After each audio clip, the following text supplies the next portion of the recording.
My story takes place 19 years ago. I'm female and I was 16 at the time. I'm probably 5'7", about 130 pounds, and I like to think that I'm strong, but I couldn't take on 2 young men. So it begins with my mom and stepfather going away on vacation and leaving my 17-year-old sister and me home alone. They did this often. My parents were not winning any parenting awards. My sister and I didn't get along either. She was a nasty piece of work. Luckily, she decided to go stay at a friend's house while my parents were away. I was kind of nervous about being alone, so I had my boyfriend staying with me. He was a pugnacious jerk, but I'm glad he was there. One night, Brett and I were at my house and we had just started messing around when I heard a really loud knock at the door. My room was in the basement, but at the landing area between the stairs. You know how some staircases are broken up and there's a turnaround area? That's the landing. There was a window which through I could see the stairs that led up to the alcove of our front porch. I could see 2 people standing there, and just as I was peeking out to see them better, one of them saw me. I remember feeling the breath sucked out of my chest.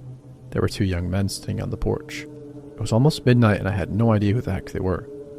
The guy that saw me let his friend know, and they both looked in the window and asked me to come to the door. My boyfriend had gone upstairs to open the door, and I remember freaking out because I had told him not to. He was one of those guys that thought he was Mr. Tough Guy and believed he could fight anybody. He was telling the guys to leave just as I joined him at the door. They saw me and called me by name, and asked for me to let them in. Brett told him to screw off. One guy, I think, said his name was Wes or Les, something like that, said, "Come outside, just want to talk to you," to my boyfriend. I said, "No thanks, we're going to bed," and shut the door. I was really confused and getting very scared. They stood on my doorstep for a few minutes, then started knocking again. Wes, or Les, explained to me through the door that he was my sister's friend and that she had told him I was alone at the time and that they should come by. I knew my sister and I believed them. That did not, however, make me stupid. I told them to leave. They started kicking the door. I was shaking and I seriously feared that it would not hold up. I was so scared that I ran to my kitchen and called the police. I was assured that they would be there very soon and told to lock the doors and stay on the phone. Meanwhile, Brett was still yelling at them, which only served to piss these guys off more. I asked him to shut up, but he wouldn't listen. I was locking all the doors and windows upstairs while Brett went down to check the doors. Down in the basement, there was a huge mudroom area, and it had a thick wooden door made of 2x4 planks, kind of like a barn door. The door had a big old lock on it, some spring-loaded turn bolt, and also had a plank to set across it, like a barricade. One of the guys was pounding on this door, and Brett heard him tell the other guy to try the back door. This stupid door was one of those 1960s things that had a happy little square window right at face level, with a little curtain across it. I was at this door, trying to jam a chair under the flimsy knob, when I looked up and saw the unnamed guy just looking at me. I screamed, and the dispatcher asked me if I was alright. I barely squeaked out that one of the guys was looking right at me through the window. He was older than me, probably about 20, and he was tall. He looked very scary. His dark eyes were drilling into me. He wore this creepy, placid smile on his face. I had never seen this man before, but he knew my name. He tapped on the window with one finger, never breaking eye contact, and said, "Becky, let me in." I couldn't breathe. The knob was rattling as he was messing with it. He said again, "Let me in, Becky. I just want to see if you're okay, and I just want to talk." He stared at me. I didn't say anything. I was just 3 feet from him with my back pressed to the fridge when he suddenly started beating on the door and screamed, "Let me the F in this house. If I have to break in, I will kill you both, so just open the door." He looked absolutely maniacal. Then there was a loud knock at the front door, and the man went silent. He gave me the most hateful sneer I'd ever seen. I heard shouting, and he ran down the back stairs and into the woods along the back of my yard. Brett had gone to the door. It was the cops. There were 2 female officers at the front door, and one was just starting to raise her voice, asking where I was when I came to the door too. I was so relieved I started crying. I told them they had run away through the woods. Luckily, the woods were not deep. They actually ran along the bank of the large river, and there was a bridge just up from where the woods met the road. One officer ran around the back, while one stayed to get a description and take my statement. Officer number 1 came back and spoke to officer number 2, saying she saw them running across the bridge. They both left in a hurry, hopped in the cruiser and sped off. I was still crying and shaking, but I was absolutely furious at Brett for riling them up. I went to make myself some tea, thinking of all the things I could kill my sister with when she got home. I had so much anger, fear, and adrenaline pumping through me, I could have ripped her to shreds at that moment. 20 minutes later, the cruiser came back. There were 2 guys sitting in the back seat, and the officers wanted me to confirm it was the right guys. I looked through the window and saw them. They still looked terrifying to me. They were in cuffs and could not get to me, but I would not get close to them. Neither would look at me. I confirmed it was them and we spoke a bit. I told the cops about my sister, suggesting that these two men should come see me. Officer number 2 kind of mumbled. What an absolute bitch. I had to agree. I pressed charges for attempted forcible entry, property damage. They had broken a window in the living room, trespassing, disorderly conduct, and attempted assault. Initially, they both pleaded not guilty, but later admitted to some of the charges. They both got 18 months in jail and were forbidden to contact me or my boyfriend ever again, and to be at least 500 meters from me at all times. I have never heard from them again. I confronted my sister about it, and of course she denied it, then laughed about it. Laughed at me. She was an awful person. I have no idea what their true intentions were, as they maintained that they were just there to talk to me. I'm thankful I didn't have to find out.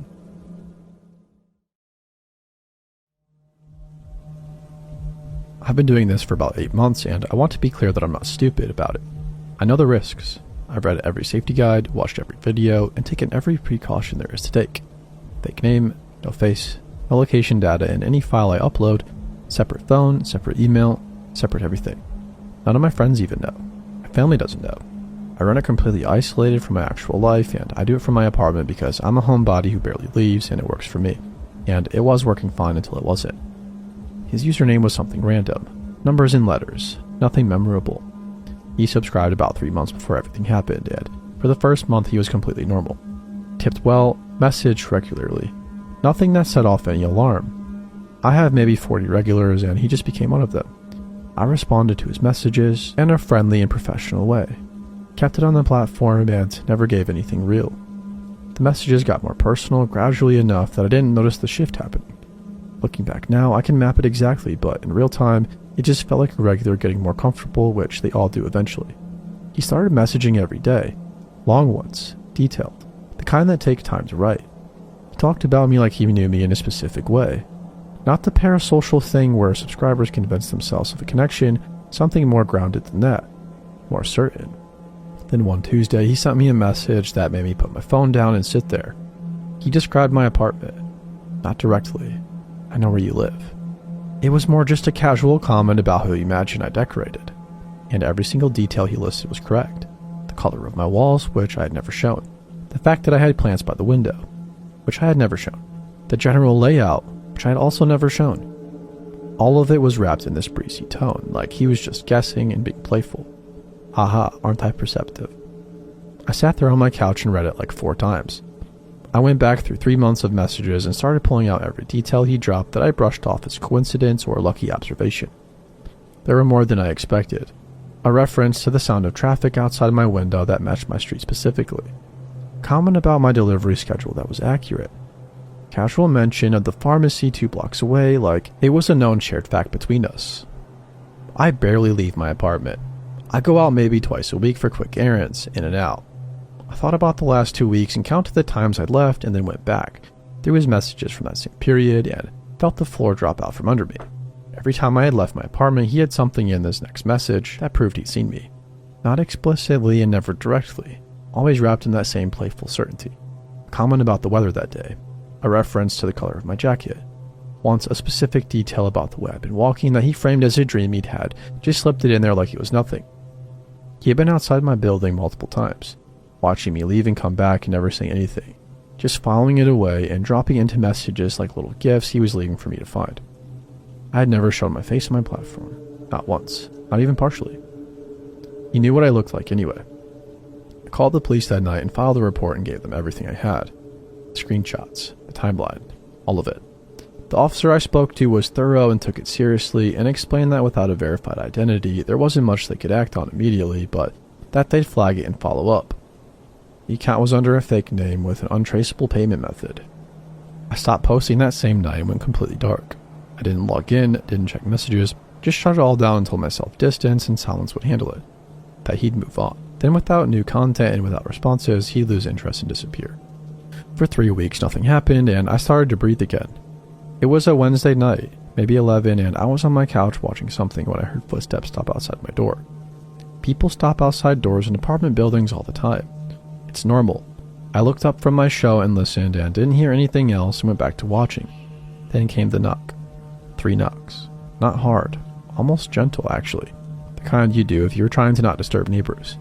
I muted my show and sat there. I wasn't expecting anybody. I never have people over. Nobody comes to my door at 11 on a Wednesday. I went to the peephole. The man in the hallway is average height and plain looking. Somewhere in his late 20s or early 30s, I guess. I didn't recognize him at all. He was smiling at the door, with that slight performative quality of someone who was aware of being observed. He was holding something against his chest, but I couldn't make out what it was from the peephole angle. I didn't say anything. I just stood there looking at him, and he stood there smiling at the door. Then he leaned in close to the door and said my name. My real name, not my platform name. My actual full name in a conversational tone, like we were old friends and he was just stopping by. He said he wasn't going to be long, that he just wanted to meet me properly, and that he felt like we already knew each other so well and it seemed so silly to keep pretending otherwise. His voice was completely calm and pleasant the whole time. No aggression in it, which somehow made it worse than aggression would have been. Then he laughed a little and said he just wanted to play. I was already calling the police with my other hand. The dispatcher answered, and I whispered the situation, and she told me to stay on the line and stay away from the door and that somebody was coming. I stood in the middle of my living room with the phone to my ear and watched the shadow of his feet in the gap under the door. He kept talking through the door the whole time, casual and unhurried, like he had nowhere to be. He referenced specific messages he'd sent me, things he said that he apparently been proud of, reciting them back like favorite lines. He talked about the times he'd seen me outside like they were fond memories. The pharmacy, the walk I'd taken around the block on a Sunday evening 2 weeks ago, and at the time I'd stood in my doorway to grab a delivery and he'd been in the stairwell and I hadn't seen him. He'd been in my stairwell. He said my name one more time, softer, and then said he just wished I'd written back. Then the shadow under the door moved and his footsteps went down the hallway and I heard the stairwell door open and close. Police arrived about a few minutes later and they swept the building and the surrounding block and found no one. The stairwell door at the ground level had been propped open with a small rock, done very carefully. Building security footage showed a figure in a hood entering through that door approximately 40 minutes before he knocked on mine. He'd been in the building for 40 minutes before he knocked, standing somewhere in that building in the dark for 40 minutes before he decided it was time. The case is open. They haven't found him. I moved out the following week and I'm staying with my cousin right now while I figure out my next step. I think about him standing in the stairwell the day I grabbed my delivery from the doorway. How close was he? How I stood there for maybe 30 seconds in my doorway looking at my phone, yet he was right there in the dark and I had no clue. I just wanted to play, he said. I hear that in my head a lot still. I don't think I'm going to stop hearing it for a while.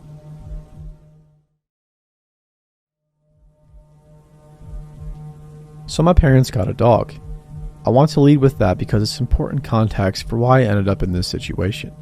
They've been talking about getting one for years. Empty nest stuff, and they finally did it 2 months ago.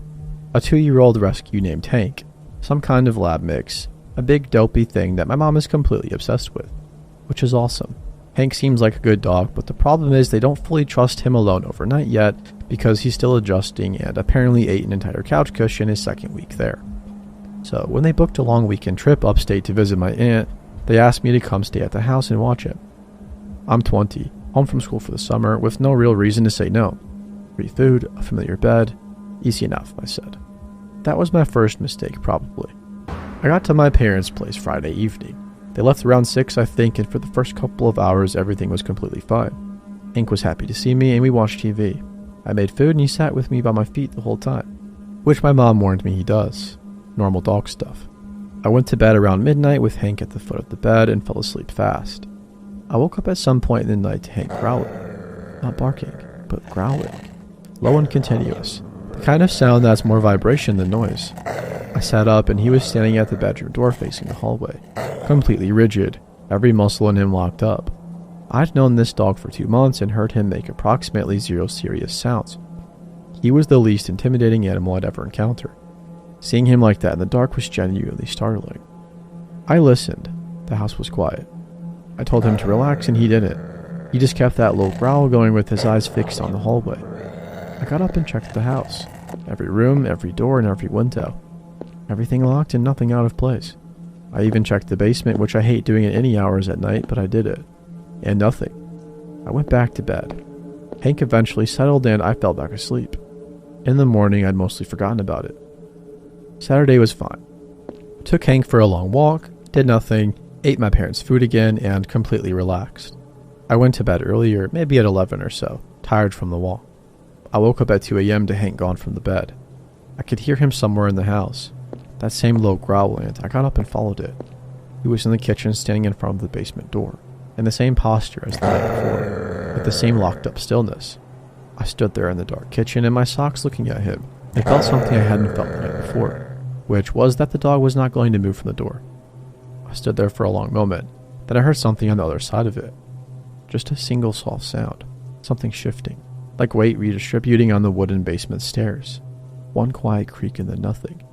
I grabbed the knife on the counter, took out the biggest one, and called 911 from the kitchen while Hank stood guard at the door. I whispered the address and told him I thought somebody was in the basement, and the dispatcher told me to stay on the line and stay away from the basement door, which I was obviously happy to do. 2 officers got there in 4 minutes, and I let them in the front, and one of them took Hank by the collar while the other opened the basement door with his hand on his holster. They found him on the stairs. A man, probably mid-40s, sitting on the 4th step from the bottom in the dark, like he'd been there for a while. Not armed or aggressive, but just sitting there. He looked exhausted more than anything. When the officer asked him what he was doing, he said he used to live here. Saying it like that explained everything. He said he just needed somewhere to sleep, and he knew the back basement window latch had always been broken and figured nobody would notice. The broken window latch my parents have apparently had for years and never fixed. The officer looked at me and I looked at the officer. They ran his name. He had a record, nothing violent, mostly trespassing and vagrancy, and he had indeed owned that house at some point and sold it 12 years ago. Whether that made him feel entitled to come back and sleep in the basement, I genuinely could not tell you. He seemed more sad than dangerous, though. They took him out and I gave my statement in the kitchen while Hank sat on my feet the whole time. Here's the thing that I keep coming back to, though. The officer who cleared the basement walked the whole thing before they brought the guy out. He came back upstairs and mentioned that the old couch down there, the one my parents had been meaning to throw out for years, had apparently been slept on recently. Multiple times recently, he said, based on the indentation and some personal items nearby, like a water bottle and stuff like that. My parents have been in that house 9 years. Hank has been there for 2 months. You can draw your own conclusions about how long this had been going on before Hank showed up and started waking people up at 2 a.m. I fixed the window latch myself the next morning. Bought the hardware at the store down the road and watched a video and got it done in about 20 minutes. I didn't mention it to my parents until I got home. My mom cried a little. My dad immediately went and bought a security system. Hank got an extra treat that night. He deserved probably about 100 of them.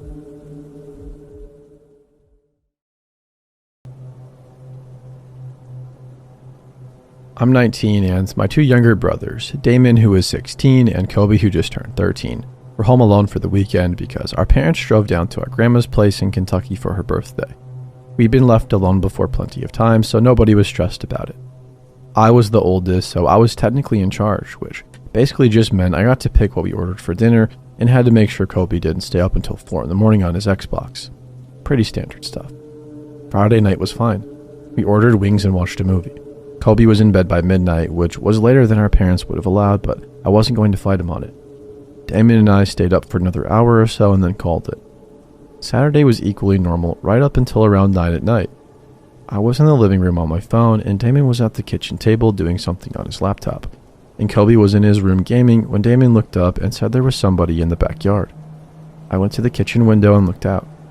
There were 2 of them standing in the yard, not at the fence line, not passing through. Standing maybe 30 feet from the back door, completely still facing the house. Both are wearing white masks. Not Halloween store masks, not cheap plastic things. Full white featureless masks that cover their entire faces. The kind with no expression at all. No holes for a mouth, just 2 eye openings. And flat white nothing everywhere else. I stood at that window for probably 5 full seconds just staring, trying to process what I was looking at. Then a third one stepped out of the shadows near the tree line at the back of the yard and stood with the other 2. I pulled Damon away from the window and told him to go get Kobe right now and bring him downstairs and to move fast but not run. He looked at my face and didn't ask questions and went. I checked the back door. It was locked. Checked the sliding door off the dining room. Also locked. Went to the front and checked that. All good. All the downstairs windows I could reach I checked one by one while Damon got Kobe and brought him down. Kobe came into the living room still holding his controller and started to ask what was happening. And I cut him off and told him to sit on the couch and stay away from the windows. I looked out the front window. One of them was now standing in the front yard. I hadn't heard a gate open or close. Also hadn't heard footsteps around the side of the house. One of the three from the back was just in the front yard now. Same posture. Facing the house with that flat white face tilted slightly upward toward the window I was looking through. I stepped back and called my dad. It went straight to voicemail. I called my mom and same. I left a message that was probably not very coherent and then called the cops and actually got through. The dispatcher asked me if anyone had tried to enter the house and I said, not yet, and she said to stay inside and away from windows and that officers were being sent. Kobe was asking questions nonstop and Damon was trying to keep him quiet. I was moving from window to window trying to track where they were without getting close enough to be seen. 2 were still in the backyard, 1 in the front. That was 3 counted for. Then something knocked on the front door. 4 slow knocks with a pause between each one. Kind of even sounding, impatient. Like whoever was doing it had all night and knew it. Kobe grabbed my arm. I told him quietly that we were not going to answer it and that the police were coming. More knocks. Then nothing for a while. I checked the front window again from an angle where I couldn't be seen straight on. The one who had been in the front yard was gone. I did not find that reassuring one bit. I went back to checking every window I could without getting close. The 2 in the backyard had moved closer to the house, maybe 20 feet or so. Still not moving toward the door, but closer than before. Just standing there in the dark with those white masks, picking up a little bit of the light coming from the kitchen. Something scraped along the side of the house. A slow dragging sound from the back toward the front along the exterior wall. Like something being dragged across the siding at waist height. Kobe made a sound and I put my hand on his shoulder and kept him from saying anything. The scraping stopped at the front corner of the house and then nothing again. I called my dad again. This time he picked up and I talked fast and low and told him what was happening. He told me he was calling the police himself and to lock ourselves in an upstairs room and not to open any door for any reason. I told him I'd already called and they were coming. He went upstairs. I put Kobe and Damon in my parents' room, which had a solid door and lock, and I told him to push the dresser in front of it, which Damon did while I stood in the hallway watching the staircase. Then every light in the house went out. Somebody had cut the power. I got into the room and helped Damon finish moving the dresser, and we sat in the dark on the floor, all 3 of us against the far wall, and just listened. The house was quiet. No white noise. Just the 3 of us breathing in whatever was outside. We heard the front door open. Just opening. The specific sound of it, the slight creak it always made on the hinges, opening like somebody had a key or the lock had given up entirely. Then we heard footsteps on the hardwood downstairs. Definitely more than one person. Kobe was shaking my arm, because he was shaking so hard, and I held on to him and kept my mouth next to his ear and told him in the quietest voice I've ever used that the police were almost here, and to stay completely quiet no matter what. The footsteps moved through the downstairs into the kitchen. Back through the living room, stopping at the bottom of the stairs. One set of footsteps started coming up. I could hear them on each step. That same slow pace, not rushing, just climbing, reaching the top, moving down the hall. They stopped outside the bedroom door. Not for a long time. Then the handle moved, hit the lock and released. Then a soft knock. I had 911 still open on my phone and I typed in the notes app and held it up for Damon to see. They were inside. Upstairs hallway. He nodded. The person on the other side of the door stood there for quite a while. I could see the shadow of their feet in the gap under the door, just standing there. Not speaking and not trying the handle, just standing there on the other side of the dresser and the locked door and whatever distance was left between us. The red and blue light started coming through the bedroom window from outside. The feet in the gap under the door disappeared, passed back down the hall, down the stairs, and then the sounds of the front door. I waited until I heard officers announcing themselves downstairs before I moved the dresser. They found the front door wide open. The power had been cut at the breaker box on the side of the house, accessed from outside. They searched the yard and the surrounding streets but found nothing at all. No masks and no people. Nothing left behind. We stayed at a neighbor's house that night while officers finished going through the property. My parents drove back from Kentucky and got there around 4 in the morning. Nobody was ever identified. Nobody ever figured out who they were or why they picked our house or what they really wanted. The officers said it was likely a group of teenagers pulling an elaborate prank, and I've tried to believe that because it's the most comfortable explanation. But teenagers doing a prank don't cut your power and they don't break inside. They don't stand in the dark on the other side of a locked door for 5 minutes without making a sound. Whoever they were organized and they were patient. and they knew exactly what they were doing every step of the way. I think about Kobe the most because he was 13 and he sat in that dark room shaking and didn't make a sound the whole time because I asked him not to. He still doesn't talk about it, not even with me and Damon. I don't push it. Some things you just have to carry.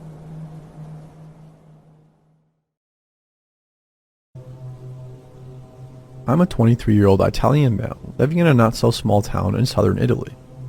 Now, it's not the most secure town in the world. In fact, we have a long history of microcriminality connected to the local mafia. But if you are smart, you can keep yourself out of trouble. I need to explain my daily commute in context first to make things better to understand. Basically, I live in the old part of the town, as it is common for every town to be built around its antique part. And after a 1980 earthquake destroyed a good part of it, it's very affordable to live here, and some parts are beautiful and well kept, while others are not.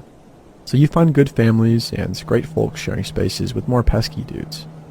It doesn't help that the town's castle had been converted into a prison, but luckily only for minor offenders. Now to the encounter itself, which happened just this January. I just came back from uni.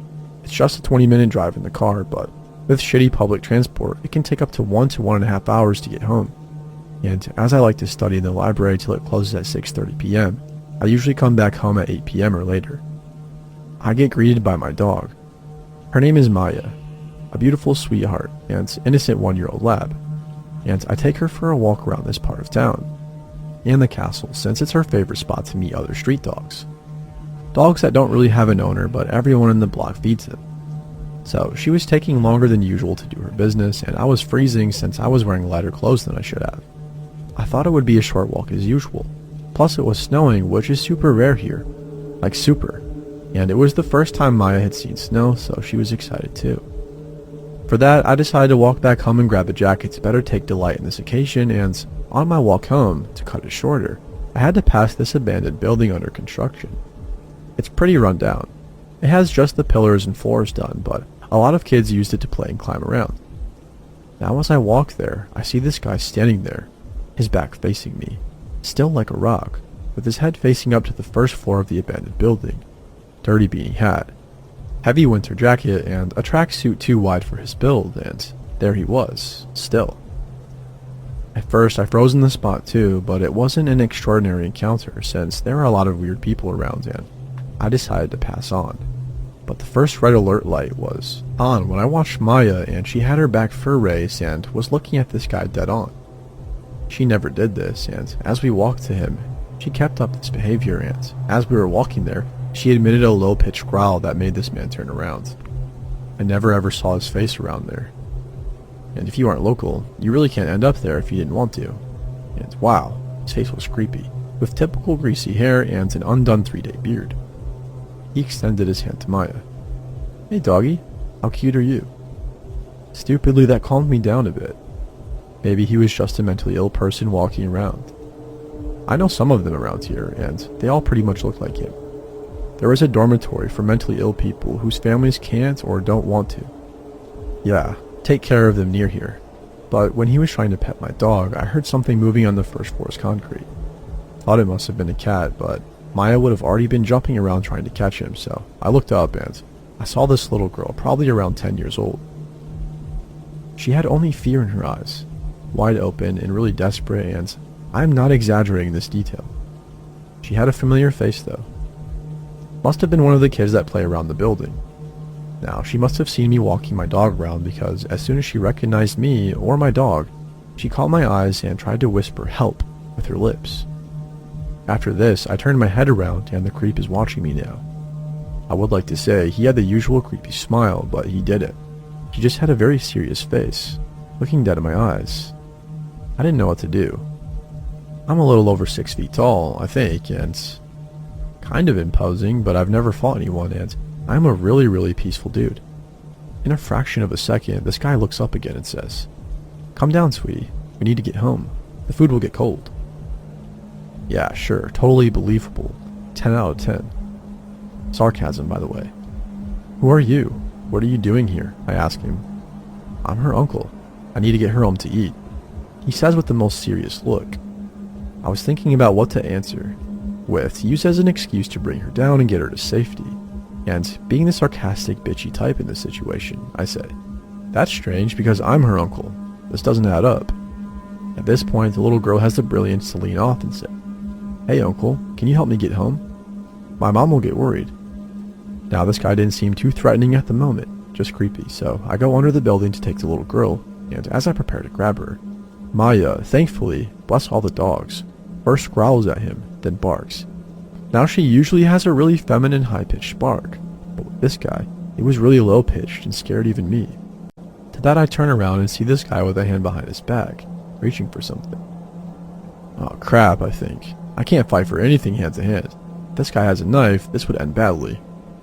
He stops his reaching motion as the bark is now continuous, and in the heat of the moment, the little girl leaned off, and I grabbed her with one arm, the other one keeping Maya at bay as a deterrent, and while she was descending, I asked if she had a phone.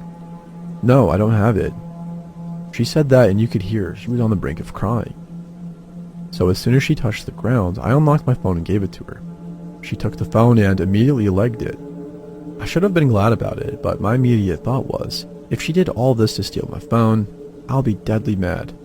After all, it wouldn't have been unusual, but I basically asked her to take it, so it would be impossible, I think. Anyways, the girl is gone.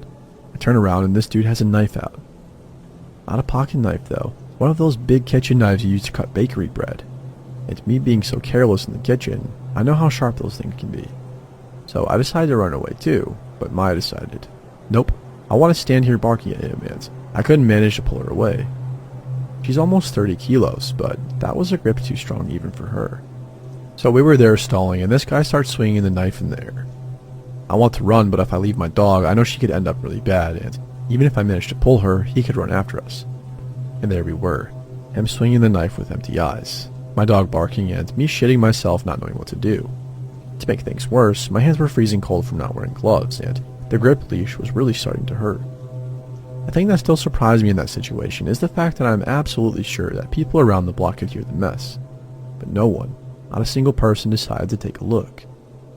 Anyways, after what seemed like a long time but was probably less than 2 minutes, I hear heavy footsteps from the street I came from, and from there a lot of people show up, probably her dad and some of her relatives or friends, with a baseball bat. This is not going to end up well, I thought. As soon as the creep saw those men, he threw the knife in my direction. Terrible aim, but I still had to move to not get hit. Luckily, and started to run to me, trying to go in the street in my direction. I didn't even try to block him because I was still frozen by the knife undertow. But Maya bit his leg, ripping a piece of the tracksuit off. I still have it. She's so proud of it, one of her now favorite toys. But the dude didn't even care and ran for his life, with some of the girl's supposed relatives behind him. He eventually managed to get them off, but the girl's father came to me. I thought to thank me, but instead he screamed, "Who the heck is that guy? Huh?" waving the bat around. I looked at the girl telling him to calm down, but he only got more mad until the girl ran up to him telling him that I helped her and gave my phone back. After that, he calmed down and said sorry, told me thanks for helping her girl, and offered to grab me a coffee at his house. Don't worry, not creepy. It's the least you can do to say thanks down here. But I politely refused and went home, deciding that it was already too much stuff to put up with for the night. I was already tired from uni, and I slept it off. The next morning, police rang at my bell to take my statement, as the guy managed to run off and showed me a book with all the signal photo IDs and stuff, but nothing came out of it. He probably wasn't even from nearby. You could tell from his dialect accent. It has slight variation from town to town, and that was the end of it. I surely did not do the best I could, but I'm still glad I could help that little girl. I don't know where she would be if I or someone else didn't show up to help.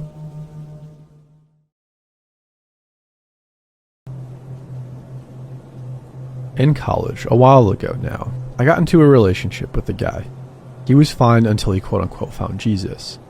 He quickly went crazy, claiming demons spoke to him, trying to buy weapons from shady friends we had, fantasizing about how he would hurt people, and becoming incredibly controlling and physically abusive, nearly killing me a few times. Needless to say, I got the heck out of there. After a few threats and really crazy behaviors, he left me alone for a while, and I thought that was it. I was heading to my dorm after a meeting one night when I decided to pass it and go to the student union, which was right down the street, to get some ice cream. As I passed the dorm, I heard steps behind me. I turned around and I thought I saw someone in a white shirt tucked behind a big signboard. I kept walking, listening carefully. I heard something move and whipped around again.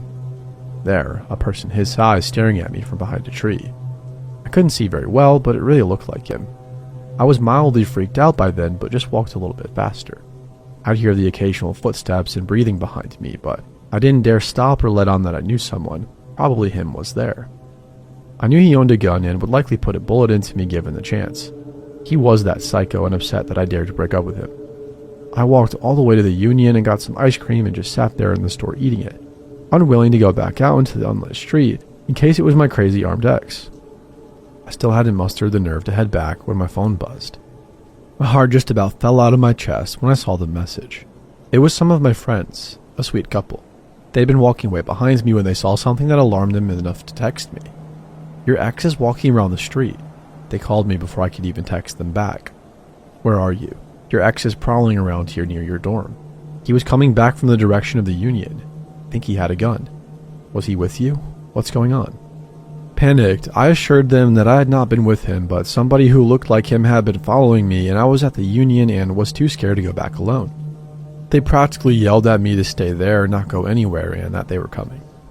A few minutes later, they came running into the Union, breathless, eyes wide, asking me why he was by my dorm and what had happened.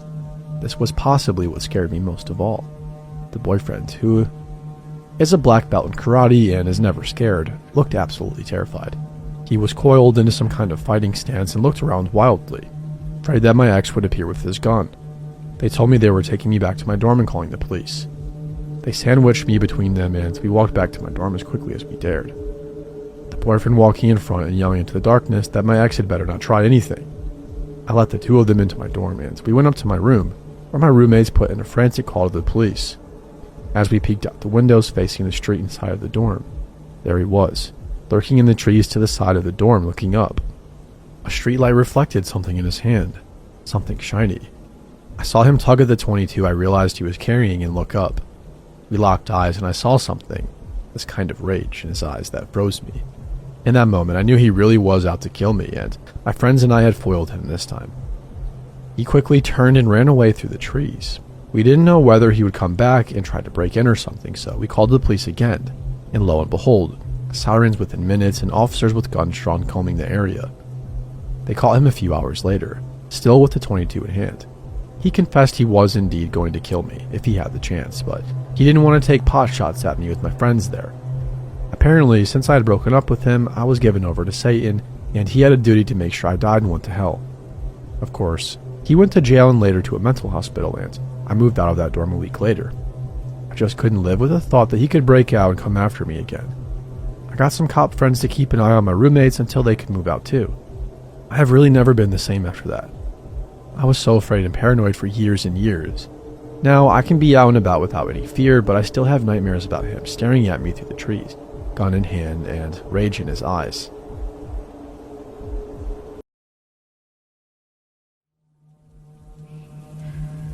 I've gone back and forth on whether to post this. Not because I'm embarrassed or because I think people won't believe me, but because writing it out means I have to put it in order again, and putting it in order is what makes it the most disturbing. When it was happening, it was scattered enough that I could rationalize each piece. Laid out start to finish, it doesn't have a lot of room for that. This was about 18 months ago. I live in a quiet suburb, kind of neighborhood where everybody has a front lawn and a driveway, and the streets are wide enough that kids ride bikes down the middle of them in the summer. I've been here for about 6 years. I know my neighbors reasonably well. Nothing deep, but we wave and we talk across the fence occasionally, and we know each other's names. It's the kind of place where you notice when something is off because nothing is usually off at all. I live alone. I work from home 3 days a week and commute the other 2. I mention the work from home days because they matter later. The first thing happened on a Tuesday morning in early March. I was at my desk in the spare bedroom I use as a home office, about an hour into my workday. My desk faces the window which looks out over the side yard and the narrow strip of grass between my house and my neighbor Carol's fence. I wasn't looking out the window, just working, but motion in my peripheral vision made me glance up. A man was standing in my side yard. He was just standing there, maybe 20 feet from the window facing the house. Middle-aged, medium height, dark jacket. He wasn't doing anything, not walking through, not looking at his phone, and not appearing to have any clear reason to be in my narrow strip of yard between my house and my neighbor's fence. just standing and looking at the house. I watched him for a few seconds and he didn't move. I stood up from my desk, and by the time I was fully upright, he had turned and walked back towards the street, disappearing around the front of the house.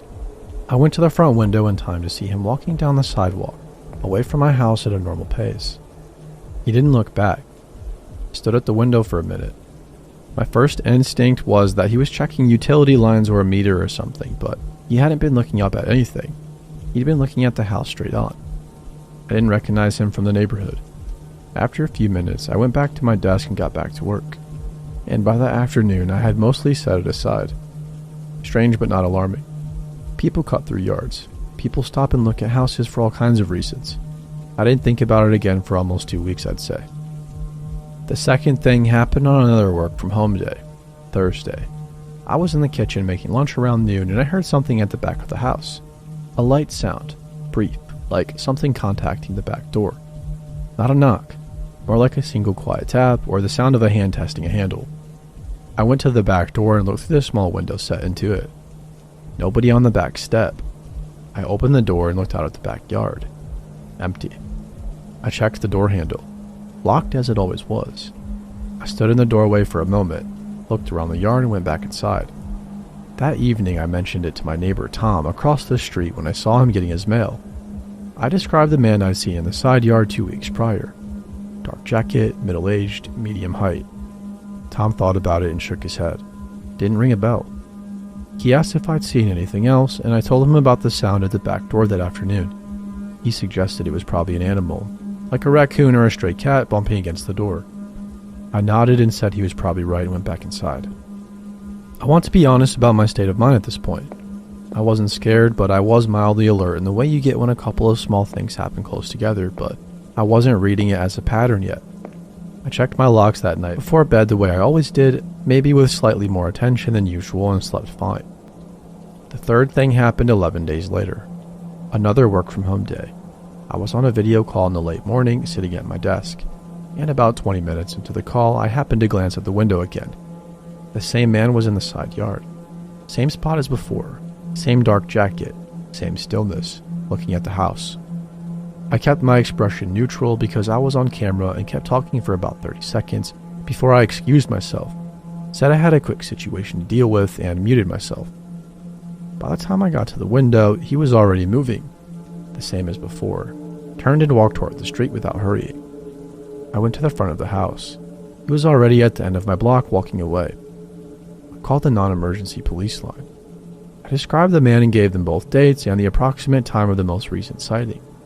The officer I spoke to was polite and took the information down. He said they would have a patrol car do some passes through the neighborhood and that I should call back if I saw the man again or if anything else happened. He asked if anything was missing or damaged. I said no. He said to make sure my doors and windows were locked and to consider a doorbell camera. Thanked him and hung up. I ordered a doorbell camera that afternoon. It arrived 2 days later and I installed it myself. Front door coverage, pretty wide angle, motion activated. I also bought a separate, smaller camera for the back door that I mounted above the frame, pointing down at the back step. Both are fed to an app on my phone. I felt better almost immediately after installing them. Whatever this was, I'd have something concrete next time. For the next 3 weeks, nothing happened. The cameras picked up the usual things. Carol's cat crossing the front walk, a delivery driver, and a kid retrieving a ball from my yard. Nothing weird. My alertness faded back to baseline. I started to wonder if the man had just been someone passing through, and maybe someone who'd been looking at houses in the area for some reason, and if the back door sound had been an animal after all. But then one morning I woke up and checked my phone out of a habit, before getting out of bed, flipping through the motion notifications from overnight, the way I'd gotten used to doing. There were 4 from the front camera, all timestamped between 2 and 3 in the morning. I sat up and opened the first one. The front camera had captured a figure standing on the sidewalk directly in front of my house. Not on my property, just on the public sidewalk, but stopped and facing the house. The image quality was decent, but the distance and the darkness made it hard to make out details. Dark jacket, medium height. The second notification was from about 11 minutes later. He was still there, same position. The third was from about 20 minutes after that. He had moved to the edge of my front walk, the point where the public sidewalk meets the path up to my front door. He was standing at the boundary of my property, looking up at the house. The fourth was about 5 or 6 after that. The front walk was empty. I sat in bed with my phone for a long time. 4 motion captures spanning almost 40 minutes. Between 2 and 3 in the morning, of a man standing outside my house in the dark. Not on my property until that last position, but working toward it incrementally over the course of those 40 minutes. I called the police again, this time the non-emergency line, and then sent the footage directly to the email address the officer gave me. A patrol car came by within an hour. 2 officers looked at the footage on my phone, took copies, and walked around the exterior of the house with me. Everything was locked and undisturbed. They told me to keep the cameras running and to call immediately if I saw the man in person again. I asked them directly if they thought I was in danger. One of them paused before answering and said that the behavior was consistent with somebody who was casing the property. I appreciated the honesty. I didn't sleep well that night though, or the several nights after. A little over a week later, on a Saturday morning, I came downstairs to make coffee and found my back door unlocked. I stood in the kitchen staring at it. I had not used that back door in over a week. I checked the back camera app immediately. The footage from the previous night showed nothing.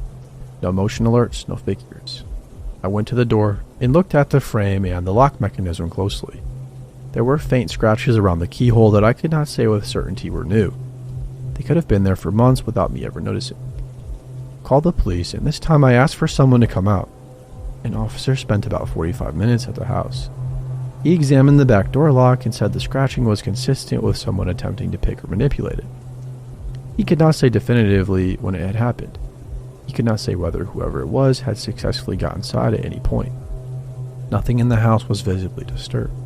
Nothing was missing, but the lock had clearly been worked on. The officer recommended I replace the lock immediately, which I did that same afternoon. I also had a locksmith reinforce the door frame on both the front and back doors. I bought a motion sensor alarm for the back door that would trigger if it were opened. Here's what I think about most when I think about this. Between the first time I saw that man in my side yard and the morning I found my back door unlocked, 2 months had passed. 2 months of slow, patient, incremental behavior. Standing in the yard, testing the back door, coming back to the side yard weeks later, standing on the sidewalk at 2 a.m. for 40 minutes, working toward the door again. At no point in those 2 months did he do anything on its own that would have gotten him arrested. Each individual piece was deniable or explainable. Taken together, they told a very clear story that was only fully visible in hindsight. I don't know who he was. The police never identified him from the footage. It was never quite clear enough. After the lock was replaced and the door frame was reinforced, and the alarm installed, the activity stopped. Never saw him in the side yard again. The overnight camera has never picked up anyone standing outside since. Whether he moved on to somewhere easier or whether something else changed, I have no clue. What I do know is that for 2 months, somebody was studying my house, learning my schedule, and working toward getting inside. He knew which days I was home. Came to work on work-from-home days when my car was in the driveway. Except for the overnight footage. Every in-person sighting was on a Tuesday or Thursday. He knew the back door was weaker than the front. He was patient enough to take 2 months doing this quietly rather than just acting. I still check the camera app every morning before I get out of bed. I don't think I'll ever stop doing that.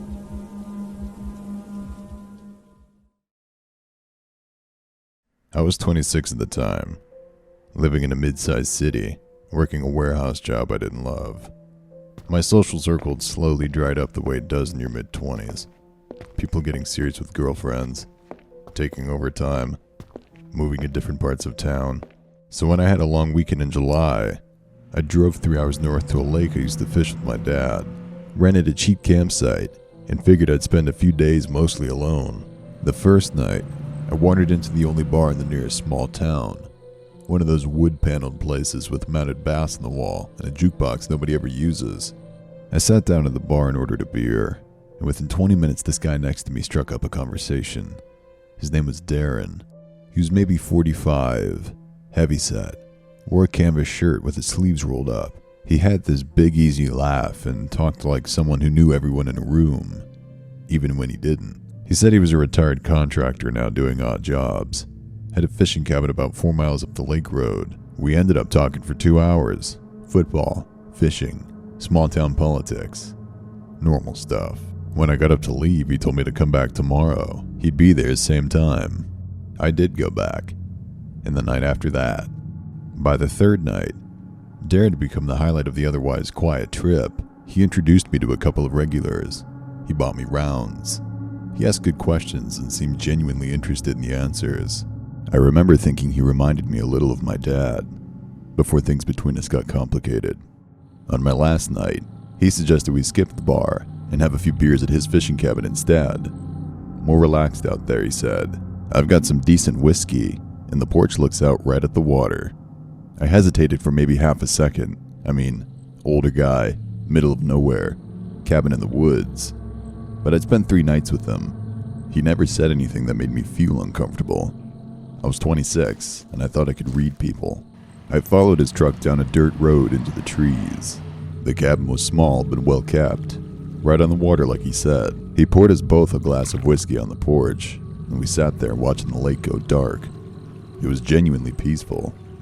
An hour passed, maybe more. That's when I noticed I couldn't track the conversation anymore. Darren was talking. I could hear him, but the words weren't connecting to anything. I blinked hard. My hands felt numb in a way that was separate from the cold. I had 3 drinks over the course of 2 hours. I should not have felt like this. I told him I didn't feel right. My voice came out strange, like it was arriving late. He said very calmly, "You're just tired. Go lay down in the back room." Something in me knew not to do that. Some very basic animal part of my brain started screaming, even as the rest of it was going soft. I stood up, or tried to. My legs buckled, and I went down to one knee on the porch. I remember the boards were cold and damp under my hand. Darren stood up slowly. He didn't rush. He didn't look scared or surprised. He looked like a man who was right on schedule. I shoved off the railing hard enough to get upright. I told him I was leaving. My truck was maybe 30 yards away in the dirt clearing where I'd parked it, and I focused on it like it was the only thing in the world. He stepped in front of me, not grabbing me, not threatening, just standing there, blocking. He said, "You're not okay to drive. I'm not going to let you do something stupid." I told him to move. He said, "Come on, just come inside." Something had gone out of his voice. The warmth was gone, and underneath it was something flat and practiced, like a thing he'd done before and knew the steps to. That was the moment I understood completely. Not theorized. Knew. I faked left, cut right, and ran for my truck. I don't know how I ran. My legs were like wet concrete, and my depth perception was shot. I heard him behind me, not running, just walking fast, still talking in that low, measured tone, telling me to stop, telling me I was going to hurt myself. I got to the truck, got the door open, got the keys in the ignition after 2 tries. I locked the doors. He stood outside the driver's window. In the darkness, I could barely see his face. He put his hand flat on the glass, not hitting it, just resting it there. He said something I couldn't hear through the window and the rushing in my ears. I reversed down that dirt road faster than I should have been able to. I don't remember most of the drive. I do remember pulling into the parking lot of a gas station and sitting there shaking until a woman coming out with a coffee saw me and knocked on my window. I told her what happened. She called 911 and stayed with me until they arrived, which was the kindest thing a stranger's ever done for me. The hospital confirmed I'd been drugged. The deputy who took my statement looked unsurprised in a way that scared me more than almost anything else that night. He asked me Darren's last name, and I didn't know. I gave him a description. I told him about the cabin. They would look into it, he said. I don't know what happened after that. I never heard back. I don't know if they found Darren, or what his real name was, or whether he's still out there on that porch right now, looking out at the water, waiting for the next easy stranger to walk into that bar.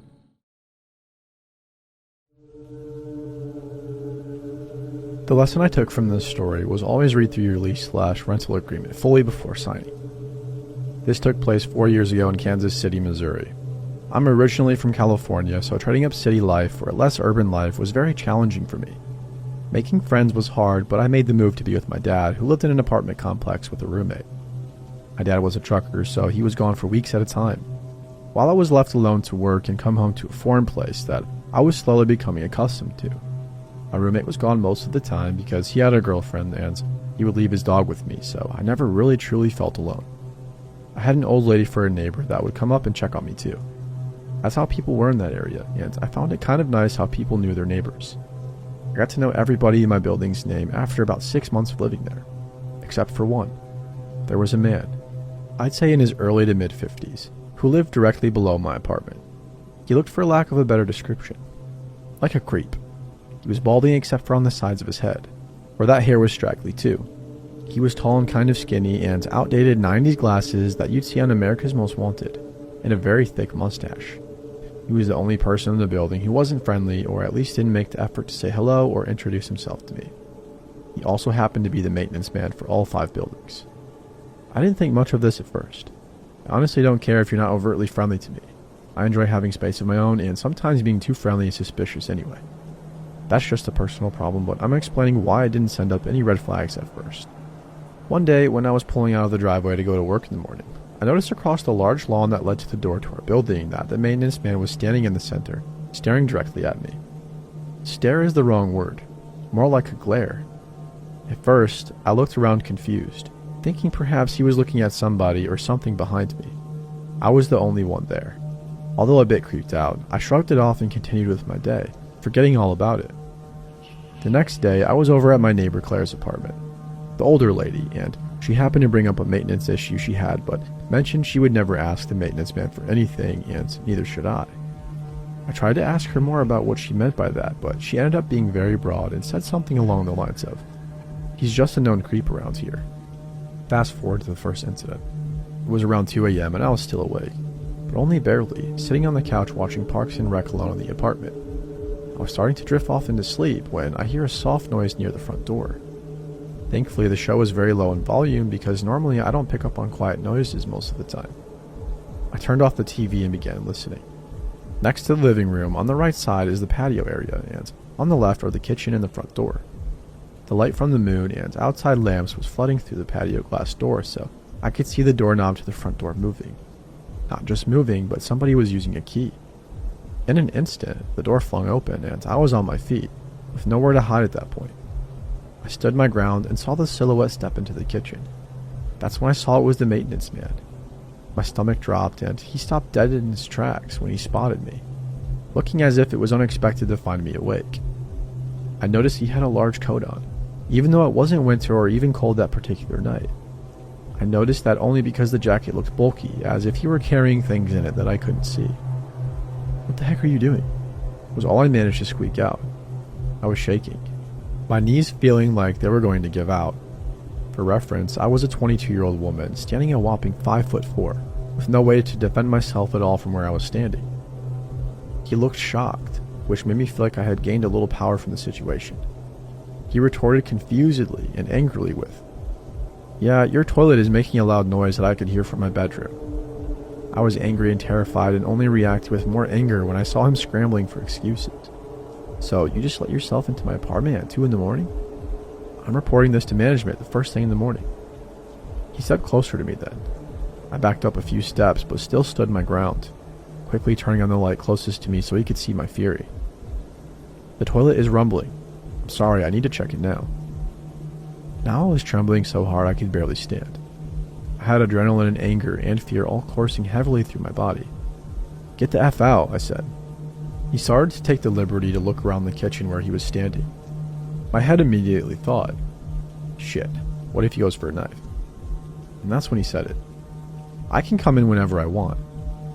The sentence makes me shiver to this day. I didn't know what to do and felt like the power of the situation quickly dwindling down to a bad feeling that something bad was going to happen. If you don't get out of my apartment right now, I'm going to start screaming as loud as I can. My voice was cracking and shaky, which made my heart drop into my stomach. I immediately felt like I was going to be sick when he took yet another step forward towards me. "Check the lease. I can come in whenever I want. I'll see you later." Then he winked at me, creating a wave of nausea, and I felt faint. He slowly turned around and walked out, closing the door behind him and even going far enough as to lock it from the outside with his extra key. The next day, I contacted management as soon as their office space opened. I could tell the conversation wasn't going anywhere when the manager sounded irritated right off the bat. When I told her that the guy entered my apartment illegally, she cut me off and told me that they do not allow any illegal activity and take what I was saying very seriously. thought, yes, I've got him. Until the manager said, you can't just throw around accusations without proof. This man has dedicated over 20 years to working for this company, and we don't plan on getting rid of him anytime soon. Perhaps if you read over your lease, like you should have. Yes, she was actually scolding me. You would have seen the clause that states that a maintenance worker has the keys to the entire property, and if there is a maintenance issue, they are permitted to access the property at any time of the day. This floored me. It couldn't possibly be illegal. Of course, I'm from California, and of course, I didn't read the lease carefully. When I moved there, my dad was already living in the apartment, and I literally had nowhere else to go, so if I were to be living there, I was going to have to sign the lease no matter what, so I did. Needless to say, nothing got done. Fast forward again, a few days go by, and I don't see Mr. Maintenance Freak until I do. This time I'm pulling in after a long 10-hour shift at work. I haven't forgotten about the scary incident, but I had put it at the back of my mind for the time being, to concentrate on other things. Although I lost sleep over it. I park my car facing the large lawn area again and start using my phone for a few minutes. I'm peering down at my phone and glance up for a split second before I see him there. He's standing across the lawn staring angrily at me again. I mean furious. I quickly look back down and pretend to have not seen him, getting that sinking feeling again. As a paranoid person, I put the key in the ignition just in case and pretend to keep scrolling on my phone while subtly locking my door. I glance up again and this time he's coming toward me, very fast. I look in my rearview mirror, hoping to see someone else that he may be stomping angrily toward, and of course, no one else is there. It's nearly dark now, but when he gets to about 10 to 15 feet away from the front of my car, I can hear him shouting something, but I can't make out what he's saying. Now I put my phone down and I'm watching come right at me until he reaches my window and starts banging on it with all of his might and slams his body into the door. He's also fidgeting angrily with the handle, even though the doors are locked. My car doesn't have automatic locks, so I'm hoping that all my doors are locked at this point. My hands are shaking so bad that I'm having trouble starting the car. When I finally do, I realize what he's saying, which is a repeated cycle of the following phrases. I'm going to get you, ho. I told you I can come in whenever I want, and you really want to take me on? I'll kill you. I peeled out of there so fast, not even knowing where to go. I drove to the next county over, found a motel, and stayed the night there. The next day, I took work off and went straight to the management's office. I told them exactly what happened, and no matter what I said, they didn't believe me. This maintenance man was apparently the most amazing thing in the world to them or something. He was a monument to the company, and they appreciated his 20 years of service and dedication to them over him risking someone's life with threats. Long story short, I lost it. I called her a psychotic idiot and ended up getting evicted. I reported all of this to the police, but between the lack of evidence I had and his perfect record / shining references from employers that seemed to love him, the police said there was nothing that they could do to move forward at that point. My dad and I ended up finding a nice home about 10 minutes away from that place. I ended up inviting Claire, my older neighbor, to the house a few months later. She told me that there was a single woman in the apartment before the roommate, and my dad had moved in there who also left in a hurry after something happened with the maintenance man taking photos of her walking to and from her apartment to her car. When she confronted him about it, he told her, I can do whatever I want. I guess in Kansas City, maintenance workers can do whatever they want. Needless to say, it's been 4 years and I'm back in California.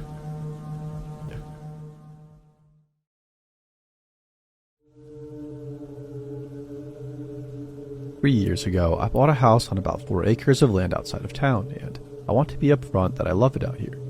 Quiet and private, nobody in my business. Exactly what I wanted after 38 years of apartments and neighbors and shared walls. The property has a long gravel driveway that curves up from the road through a stretch of old oak trees before opening up to the house. At night, you can't see the road from the porch and you can't see the house from the road. That kind of privacy felt like a selling point when I bought it. It stopped feeling like one about 6 months in. The porch light is one of those old fixtures that came with the house, cast iron, mounted beside the front door, controlled by a simple interior switch. No timer and no motion sensor, no smart home connection of any kind. You flip it on and it comes up. You flip it off and it goes up. That's the whole system. I don't use it much. I go to bed early and I'm not in the habit of leaving lights on, and I don't get visitors at night, so there's no real need for it. I'd gone weeks at a stretch without touching the switch at all. So the first time I woke up at 2 in the morning and noticed the orange glow coming through my bedroom curtains, I assumed I left it on by mistake and fell back asleep without thinking much about it. I got up in the morning, switched it off, and moved on with my day. A week later, I woke up again. Same time, same glow through the curtains. I lay there for a moment, trying to remember if I used the porch that evening. I hadn't. I got up and switched it off and stood in the kitchen for a minute and then went back to bed. The third time I started paying attention. I'm not a person who jumps to conclusions. I spent 22 years as a project manager, and that kind of work beats the instinct for magical thinking right out of you. When something goes wrong, you find the cause, you fix the cause, and you move on. So when the porch light started coming on by itself, my instinct was to find the cause. Faulty wiring seemed most likely. Old house, old fixture, old switch that maybe wasn't fully breaking the circuit when I flipped it down. I checked the switch. It seemed fine. But I'm not an electrician, so I called one out. He went over the fixture and the switch and the wiring to that circuit and found nothing wrong. Charged me $200 to tell me everything looked fine. I thanked him and he left, and 3 nights later the light came on again at 2 in the morning. I replaced the switch myself. Bought a new one from the hardware store, watched a video, swapped it out in 20 minutes. New switch, same result. The light came on at 2 a.m., the switch in the off position, with no explanation. I replaced the entire fixture next. Took the old cast iron one down and put up a new LED model. Different wiring, different housing, different everything. Stood back and felt pretty good about it. 2 nights later, around 2 a.m., the new fixture lit up the driveway like it had been doing it for years. I want to be honest about how long I sat with this house before I did anything about it. The answer is embarrassingly long. A couple of months. I'd wake up, see the glow, lie there for a minute, get up and turn it off and go back to bed. It had become routine enough that I stopped losing sleep over it and started just accepting it and explaining it off as annoying, unexplained, and probably just something I'd figure out eventually. What changed my mind about sitting with it was purely practical. I have a dog named Ruth, a 7-year-old shepherd mix, and Ruth sleeps at the foot of my bed every night without exception. She has done this since the week I got her, and in the 7 years, she has never once gotten up in the middle of the night on her own. Not for water, not for anything. She just sleeps. One night in November, I woke up to the light and noticed Ruth wasn't at the foot of the bed. I sat up and found her standing at the bedroom window with her nose to the gap in the curtain, completely still, not growling or whining, just standing there looking out the driveway. I got up and stood beside her and looked out.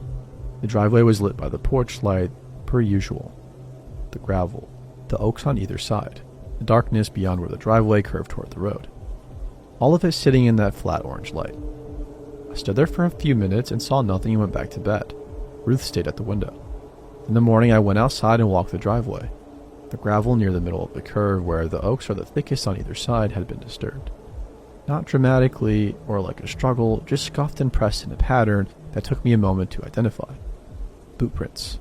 Somebody had been standing in the gravel in the middle of my driveway. Standing there long enough and still enough that the prints were deep and clear, both feet planted facing the house. I stood there looking at them in the morning light and thought about the porch light coming on at 2 a.m. for months and Ruth at the window and felt something settle over me that I hadn't felt in a very long time. I put up a trail camera that afternoon. One of the good ones, motion activated, infrared night vision, mounted on an oak about halfway down the driveway, pointed at the curve where the prints had been. I didn't tell anyone about it, I just put it up and waited. 4 nights later I pulled the card. There was footage. At 2:06 a.m. the camera triggered. A man came around the curve from the direction of the road on foot, unhurried, hands at his sides. He walked to almost the exact spot where I'd found the boot prints and stopped. He stood there facing the house with the porch light on above the front door. He was wearing dark work clothes and boots and a cap pulled low, and from the angle in the infrared, I couldn't make out his face clearly. He stood there for 11 minutes without moving. Then he turned and walked back around the curve toward the road and was gone. The timestamp on the footage was the same night the porch light had come on. I called the county sheriff's office the next morning and a deputy came out, and I showed him the footage and the boot prints, which were still visible. He watched the footage twice and asked me how long this had been going on, and I told him about the light and the months I'd spent trying to explain it away, and watched his expression settle into something careful and professional. He took the camera card as evidence and told me to call immediately if anything else happened and to keep my doors locked. He came back 2 later with a detective. They'd identified the man from the footage using a partial on his boot sole that matched a specific work boot brand and some other details I wasn't given in full. He lived 4 miles from my property. He had a history that the detective described carefully as relevant to this type of situation without being more specific than that. I asked what he was doing standing in my driveway for 11 minutes in the middle of the night. The detective said they were working on establishing that. I asked how he was turning the porch light on for my driveway with no remote access to my electrical system. There was a pause, and then the detective asked me to show him the light switch inside. We went in and I showed him, and he crouched down and looked at the switch plate and then asked me for a screwdriver. He took the plate off the wall. Behind it, tucked into the wall cavity alongside the wiring, was a small device I didn't recognize. Wireless, about the size of a thumb drive, attached to the wire with a simple clip. A remote switch receiver, the kind you can buy online for $30 or so. Clip it to any light's wiring, pair it with a handheld transmitter, and you can turn that light on and off from a distance without touching the switch. He'd been standing at the curve of my driveway with the transmitter in his pocket, turning my porch light on like a signal or a test or something else I still haven't fully worked out. The case went through the system, and I was told he pled to a lesser charge related to trespassing and unlawful entry. I don't know when he was in my house to install the device, and I don't know how many times he'd been on my property before the camera went up. I don't know what the light meant to him or what he was waiting for standing there in the dark looking at my house. I had the switch and all the wiring on that circuit replaced. New fixture, new everything. Swept by an electrician who knew what he was looking for this time. The light doesn't come on by itself anymore. Ruth still checks the window sometimes at night though. She just gets up quietly and stands there with her nose at the curtain gap, looking out at the driveway. I always get up and look with her.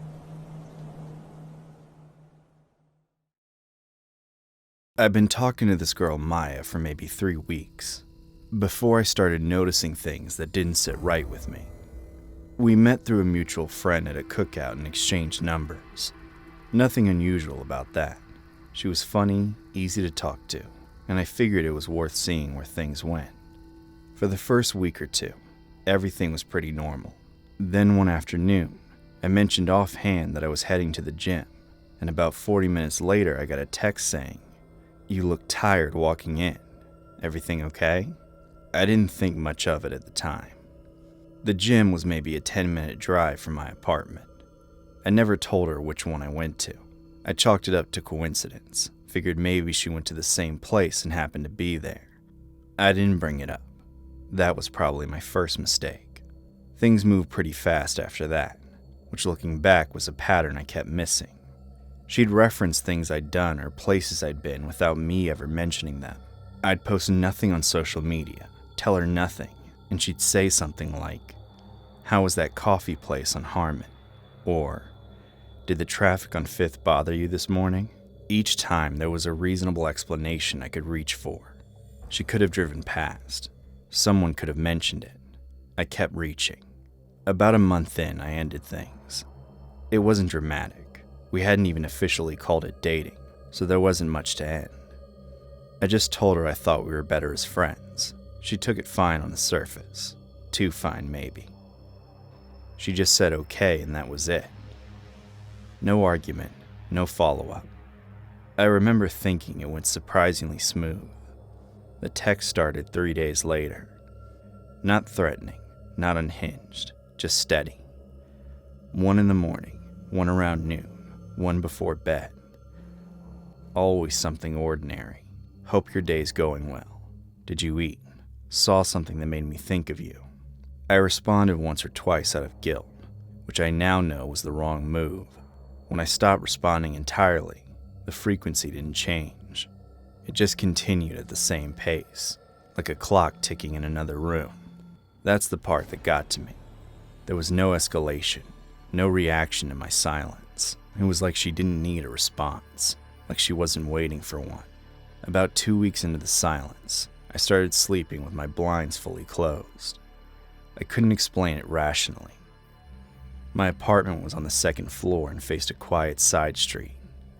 There was no reason to feel watched, but somewhere around 1 in the morning, I'd get this feeling like the air in the room had shifted, and I'd lie there staring at the ceiling until it passed. I told myself it was stress. I was in my last semester. Work was picking up. It made sense to be on edge. Then one night, I woke up about 2 a.m. to a sound I couldn't place at first. It was low, rhythmic, almost like breathing but not quite. I sat up and just listened. It stopped. I waited a few minutes, didn't hear it again, and went back to sleep. In the morning, I found a small mark on the outside of my window ledge. It looked like something had been resting against it, a hand maybe, or a forearm. The paint was slightly scraped, like whatever it was had been there long enough to leave something behind. I told myself it could have been anything. The last time I saw her was a Tuesday. I'd gotten home late from a shift, but instead of cutting through the front like I normally would, I came in through the back entrance. There was a construction blocking the usual route, so I looped around and came up the rear stairwell. It was nothing deliberate, just a shortcut that happened to work that night. When I got to my room, I set my bag down, and out of habit, drifted toward the window that faces the front parking lot. There was a car I didn't recognize parked directly across from the building's entrance. Engine off, no lights, just sitting there in a spot that's usually empty because the drain next to it floods when it rains. Nobody parks there. I stood back from the glass so I wouldn't be visible, and just watched. After a few minutes, the driver's door opened. It was Maya. She didn't look up at the building, didn't look around. She walked to the back of her car with this calm, deliberate kind of movement, the way someone moves when they've already made a decision. She opened the trunk, and then just stood there with her back to me. Not rummaging, not shifting things around, just standing, still, for what felt like a long time. Then she reached in and lifted something out. It was long, maybe 3.5 feet, wrapped completely in a bag, the kind with a zipper running the full length. She held it with both hands, one near each end, like she was being careful with it. She closed the trunk with her elbow and then sat down on the back of the car, the bag across her lap, and just waited. She was facing the front entrance of my building. I didn't move. I don't think I breathed properly for the next several minutes. I stood back in the dark of my room and watched her sit there, completely still, the bag resting across her legs, eyes on the door I would have walked through if I hadn't come in from the back that night. After maybe 20 minutes, she stood up, put the bag in the trunk, got in the car, and drove away. I've thought about those 20 minutes every day since. I've thought about what was in that bag, the shape of it, the length, the way she handled it with two hands and kept it level, the way she sat facing that entrance like she was expecting someone to walk out, like she was timing something. The text stopped the following morning. No final message, no explanation, just gone. And that's the thing I keep coming back to, the part I genuinely cannot square. She stopped the exact morning after she drove away with whatever was in that bag. Not gradually, not with a final angry message, just a full stop, like a switch flipping. The only reason I can think of for someone to stop like that, after weeks of clockwork contact, is that something changed. Either what she was planning didn't happen the way she intended, or she realized something that night that made her reconsider. I don't know if that's why I'm still here. I don't know if that's too dramatic a conclusion to draw from a woman sitting on her car with a bag. But I know what I saw, and I know the shape of that bag, and I know she was waiting for someone who she thought hadn't come home yet. I moved out 6 weeks later. I didn't tell anyone the real reason. I still don't take the front entrance at night. I don't know if that's paranoia or just sense at this point. Probably some of both. I just know I'm glad I took the shortcut.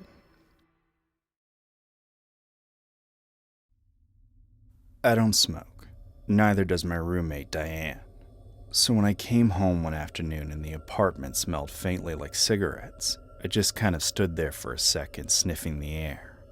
Diane was at work. I'd been out all morning running errands. I figured maybe a neighbor had been smoking in the hallway and somehow it drifted under the door. Our building is old. The ventilation is garbage. I cracked a window and forgot about it. Diane was barely home that month anyway, always at her boyfriend's. She wouldn't have noticed either. That was probably my first mistake. Some context. I had ended a 2-year relationship with a guy named Marcus about a month before this. Nothing explosive, no big blowout. I just realized one day I'd spent most of those 2 years walking on eggshells, and the relief I felt when I pictured my life without him was answer enough. He didn't take it well, but he didn't make a scene either. He just went quiet in this very deliberate way that, in hindsight, I should have paid more attention to. We hadn't had any contact since. I'd kept things clean. No follow-up texts, no checking his social media. I'd moved into a new apartment with Diane 2 weeks after the breakup, so he didn't even have my address. Or so I thought. I must have gotten careless at some point. Maybe he followed me once. Maybe he saw me moving. I'll never know. The first thing was the cigarette smell. Marcus smoked. I always hated it. The second thing happened maybe a week later. I got home from work and went to put my keys on the hook by the door, same as always, and I noticed my spare key wasn't there. I keep the spare on the hook just out of habit. It's been there since the day I moved in. I tore through the apartment looking for it. Coat pockets, bathroom shelf, the kitchen drawer where I throw everything I don't know what to do with. Nothing. I texted Diane. She said she hadn't touched it. I told myself I must have moved it somewhere and forgotten. I searched the whole apartment but couldn't find it. Eventually I gave up, ordered a replacement from the hardware store. I didn't think about it again for a while. About 2 weeks later, I started noticing that things in my bedroom were slightly off. Not in a dramatic way.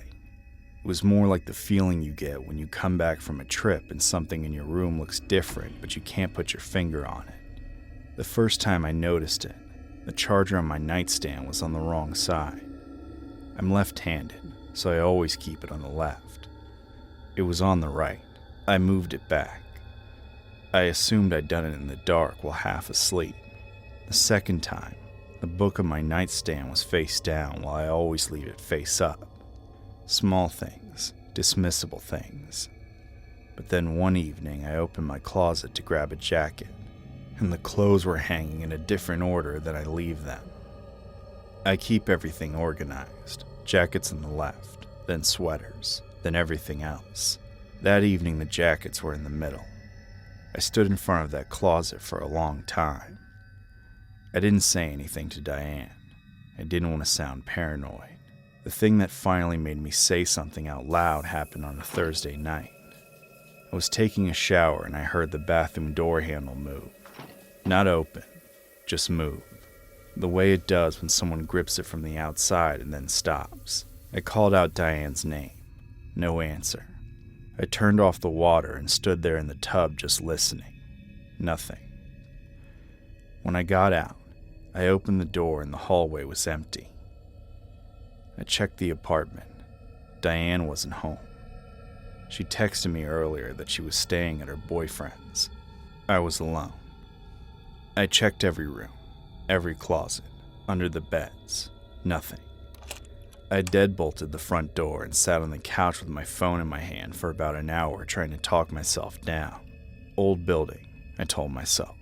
The pipes make sounds. The handles rattle sometimes. The walls are thin and sound carries from the neighboring unit.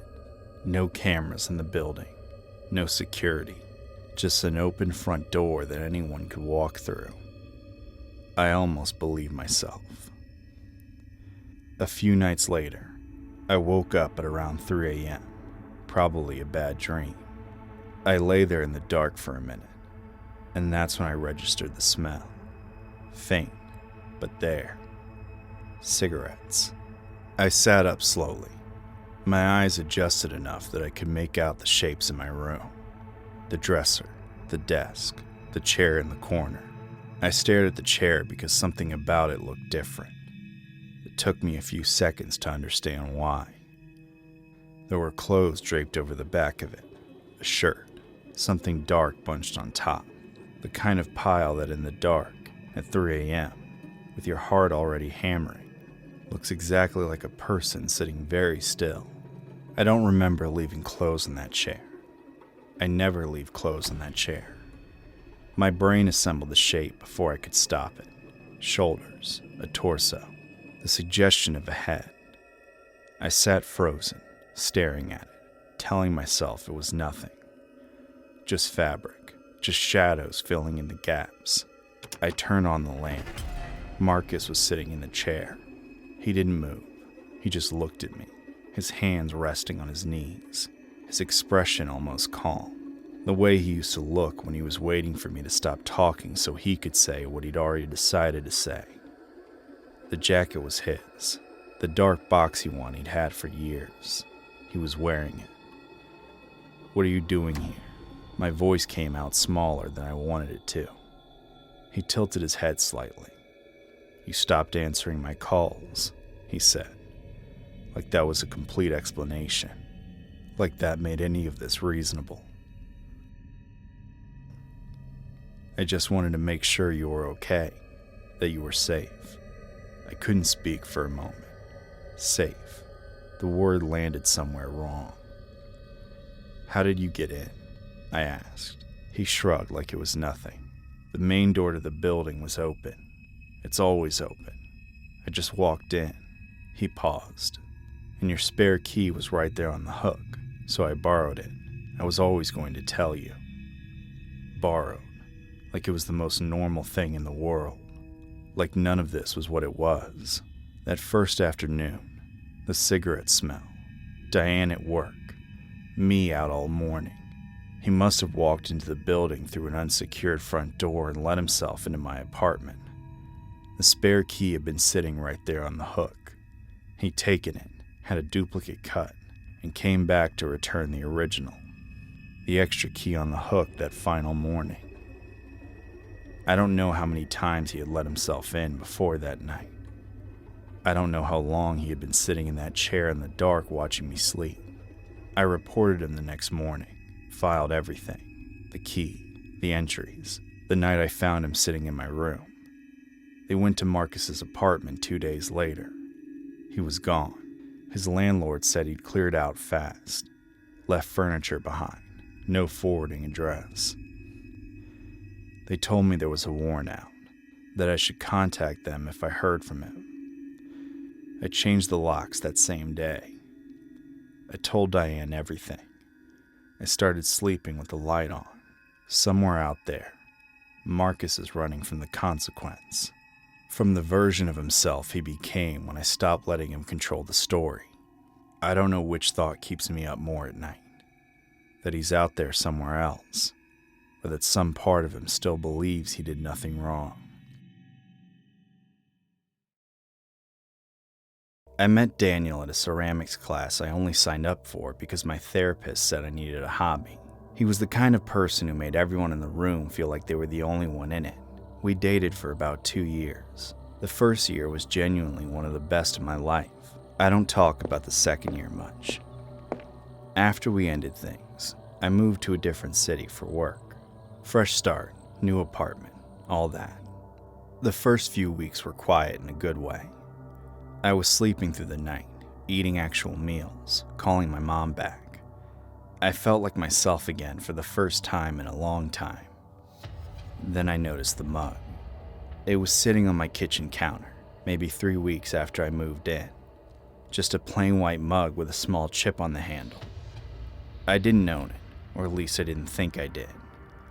I figured it must have gotten mixed into my boxes somehow, maybe grabbed by accident from Daniel's place, and I just hadn't noticed it until now. I put it in the cabinet and didn't think about it again. That was the first thing. About 6 weeks in, I ran into my downstairs neighbor in the hallway. Older woman, friendly enough. She'd mentioned she'd seen my boyfriend the other week, said he seemed nice. I told her I didn't have a boyfriend. I moved here alone. She looked a little embarrassed and said she must have mixed me up with someone else. I believed her. Buildings have a lot of tenants. People get confused. I didn't think about it again until I was lying in bed that night. And then I thought about it for about 3 more hours before I finally fell asleep. I got a job in the city through a recruiter I'd found online. I had never mentioned it to Daniel. He didn't know my new address, my new number, or where I was working. I was careful about it. Not paranoid, just careful. There's a difference. 3 months in, I got a card in my mailbox. No envelope, just a card. folded once, with my name written on the front in handwriting I recognized immediately. Inside it said, "Congratulations on the new job. You always work too hard for too little." That was it. Nothing else. No name, no return address. I stood there in the lobby for probably 5 minutes just staring at it. My first thought was that he must have talked to someone we knew in common. My second thought was that I hadn't told anyone in common where I worked. My third thought was that I needed to sit down. I called my sister that night. She swore she hadn't told him anything. I believed her. I still do, which is the part that bothers me. I started being more deliberate. I closed all my blinds at night. I got a different mail slot, one inside the building manager's office that required a key. I told myself I was being proactive, not reactive. For about 2 months, nothing happened. I started to relax. Then I came home from the grocery store on a Tuesday evening and found my welcome mat moved. I know how that sounds. It's a welcome mat. It's not a big deal, except for the fact I'm someone who straightens picture frames that are off by a millimeter. I knew exactly where that mat sat at. It had been rotated slightly, maybe 15 degrees, and pushed about 4 inches closer to the door. I went inside and checked every room. Nothing was missing. Nothing was out of place. The windows and locks were all fine. I called the building manager and asked if anyone had been on our floor. He checked the entry log and said no guests had buzzed in that day. I didn't sleep much that night. The mat thing could have been the cleaning crew. It could have been a neighbor bumping it by accident.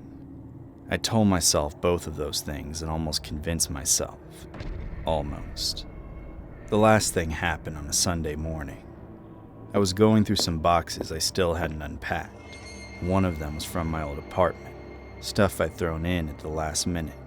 Books, a few picture frames, some random kitchen things, and at the bottom, wrapped in a dish towel, was a small ceramic bowl, lopsided, uneven glaze, clearly handmade. I made it in that ceramics class. I left it at Daniel's place intentionally, because I didn't want to take anything that would remind me of him. I sat on the floor with it for a long time. I know what you're thinking, and I thought it too. I must have packed it without realizing. I must have grabbed it by accident on one of my last trips out. It was possible. People do that. Breakups are chaotic and exhausting, and you're not thinking clearly. But then I noticed the note inside it. Just a small strip of paper, the kind you tear from the bottom of a notepad.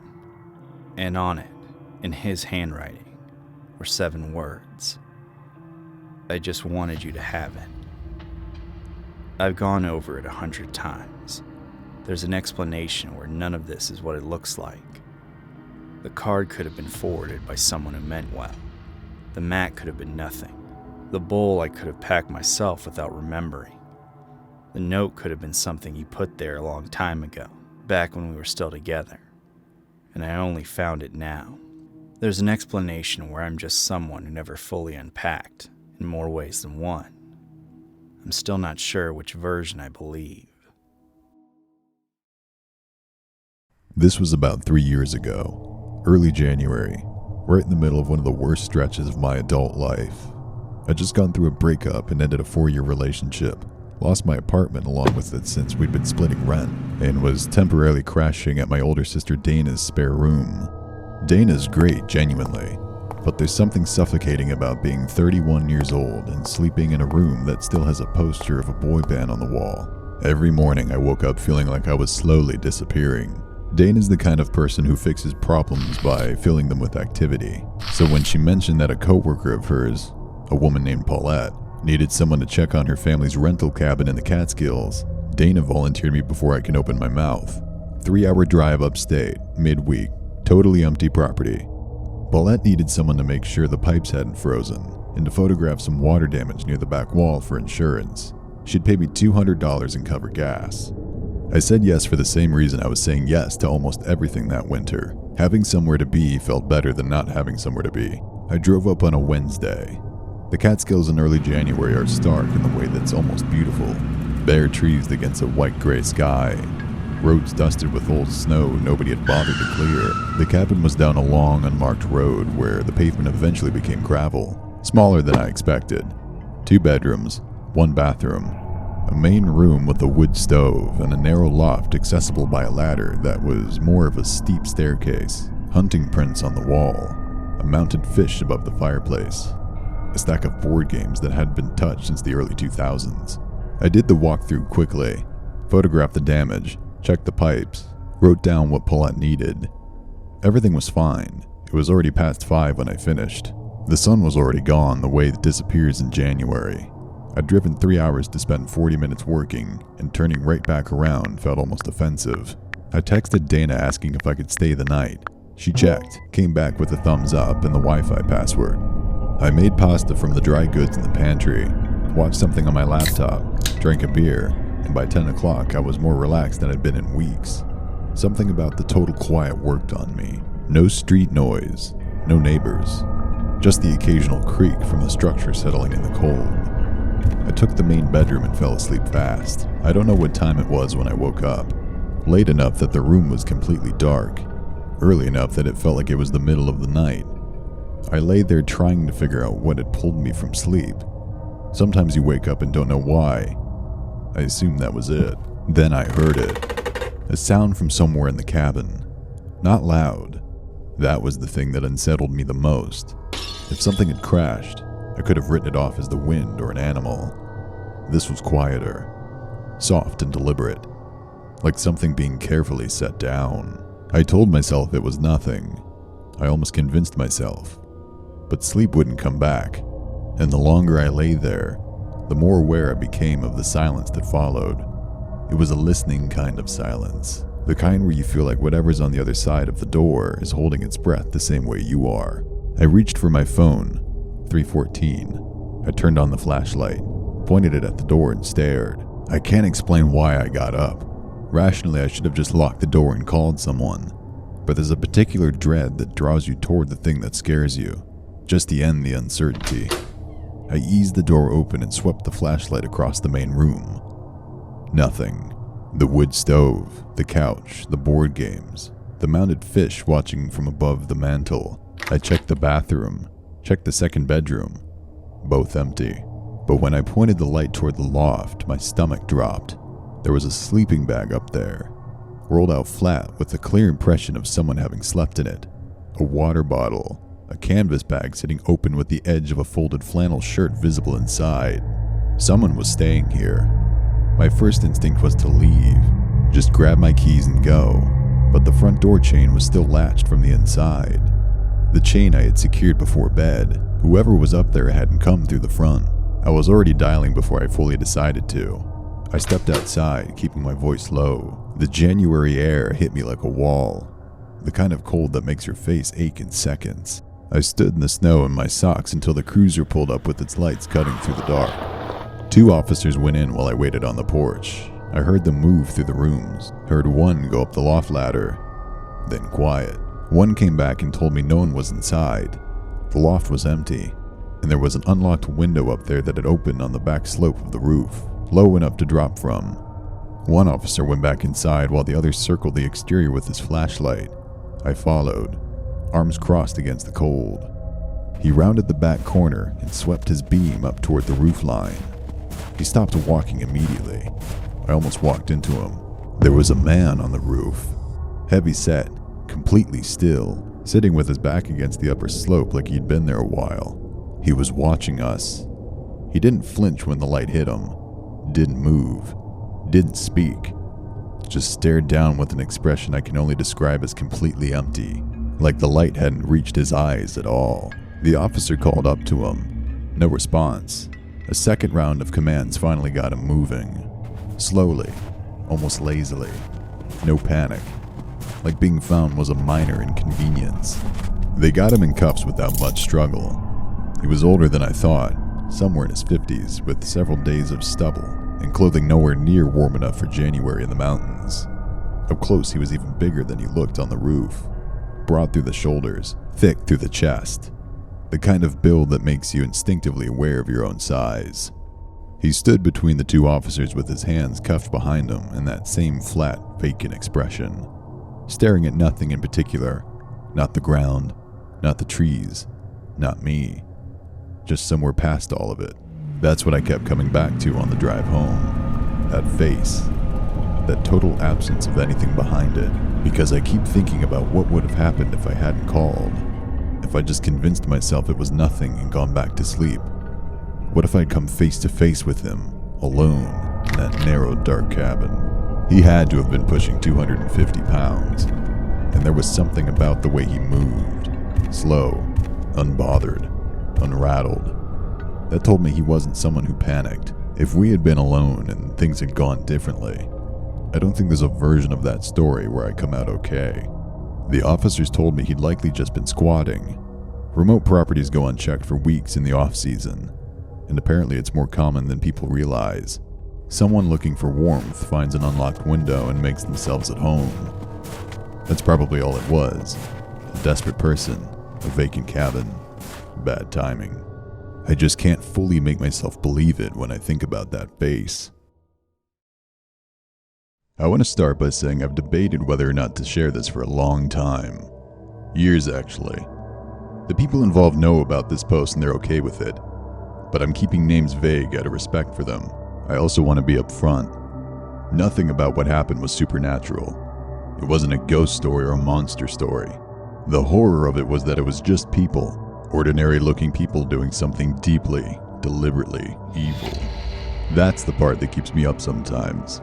This was about 6 years ago. I was 24, fresh out of a rough breakup, newly employed at a marketing firm, and in desperate need of something that felt like normal again.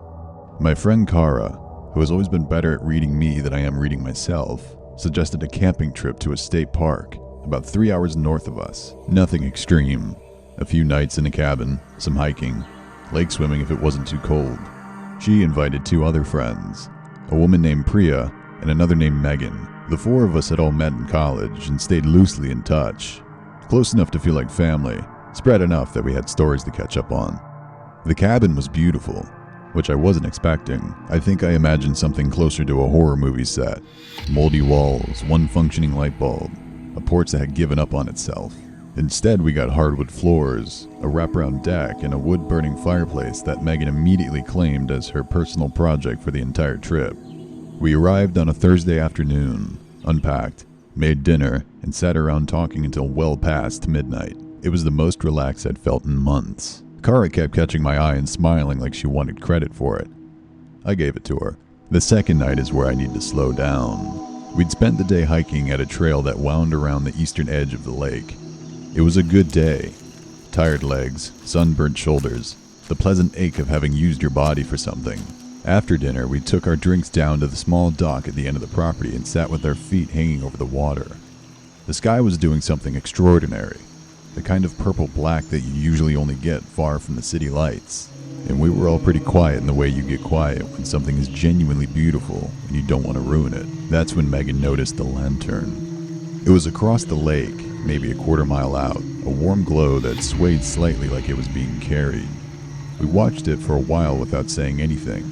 It moved along what must have been the far bank, unhurried, just drifting through the tree line. There was something almost meditative about it. Priya said it was probably another camper. Kara agreed. We went back to our drinks, but the lantern stopped moving. It just sat there, fixed and glowing across the water, pointing at nothing, pointed at us. It stayed that way for a long time.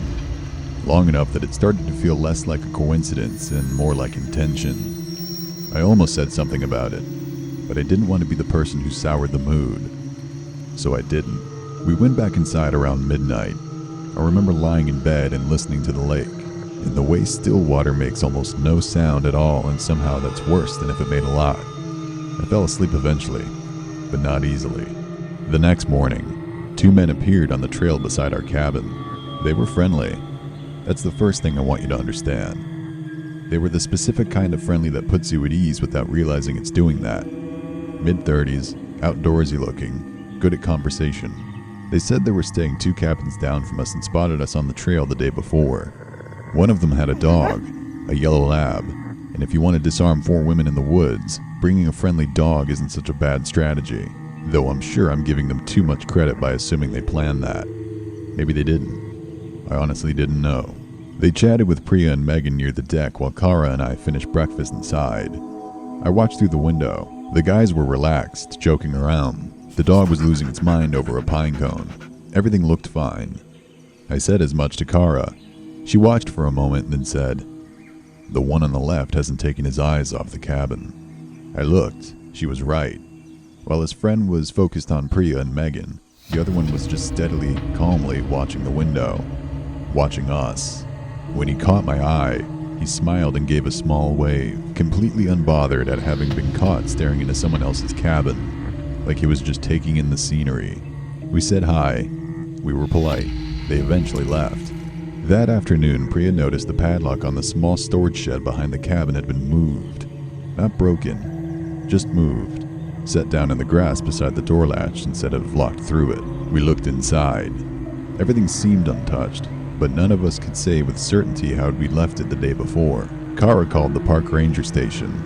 They said they'd send someone to look around, but sounded as concerned as someone being told their neighbor's wind chimes were too loud. We made the decision to leave a night early. I want to be clear that nothing dramatic had happened yet. No threats, no confrontation. Nothing we could point to and say with confidence that we were in danger. It was just a collection of small things that each meant almost nothing on their own. The lantern that stopped moving and stayed pointed at our dock. The man who watched our windows. The lock that had been touched. Kara and Megan started packing while Priya and I loaded the car. That's when Priya grabbed my arm and told me not to react. The 2 men were at the edge of the tree line behind the cabin, maybe 80 feet away. They were just standing there, side by side, the dog nowhere in sight, watching us load the car, not talking to each other, not moving, just watching. And it sounds like a small thing, but I want you to really sit with it. They didn't wave. They didn't call out. They made no gesture toward friendliness of any kind. They just stood there at the tree line in the late afternoon light while we put our bags into the car, as if they were waiting to see what we would do next. We got out the car. We drove out. I watched the mirrors for 20 minutes before I stopped shaking. The ranger station was contacted again. The men were identified, questioned, and released. Apparently they hadn't broken any laws. What they did with the storage shed couldn't be proven. The lantern across the lake the night before could have been anyone. The watching could have been written off as coincidence. None of that makes me feel better. Because the thing about this kind of horror is that it doesn't need a crime to leave a mark. It just needs you to understand, in your body, in that primitive wiring beneath your rational thought, that someone was practicing something, that they were close, that they were patient, that the only reason you didn't have a worse story to tell is because you happened to leave because they were ready.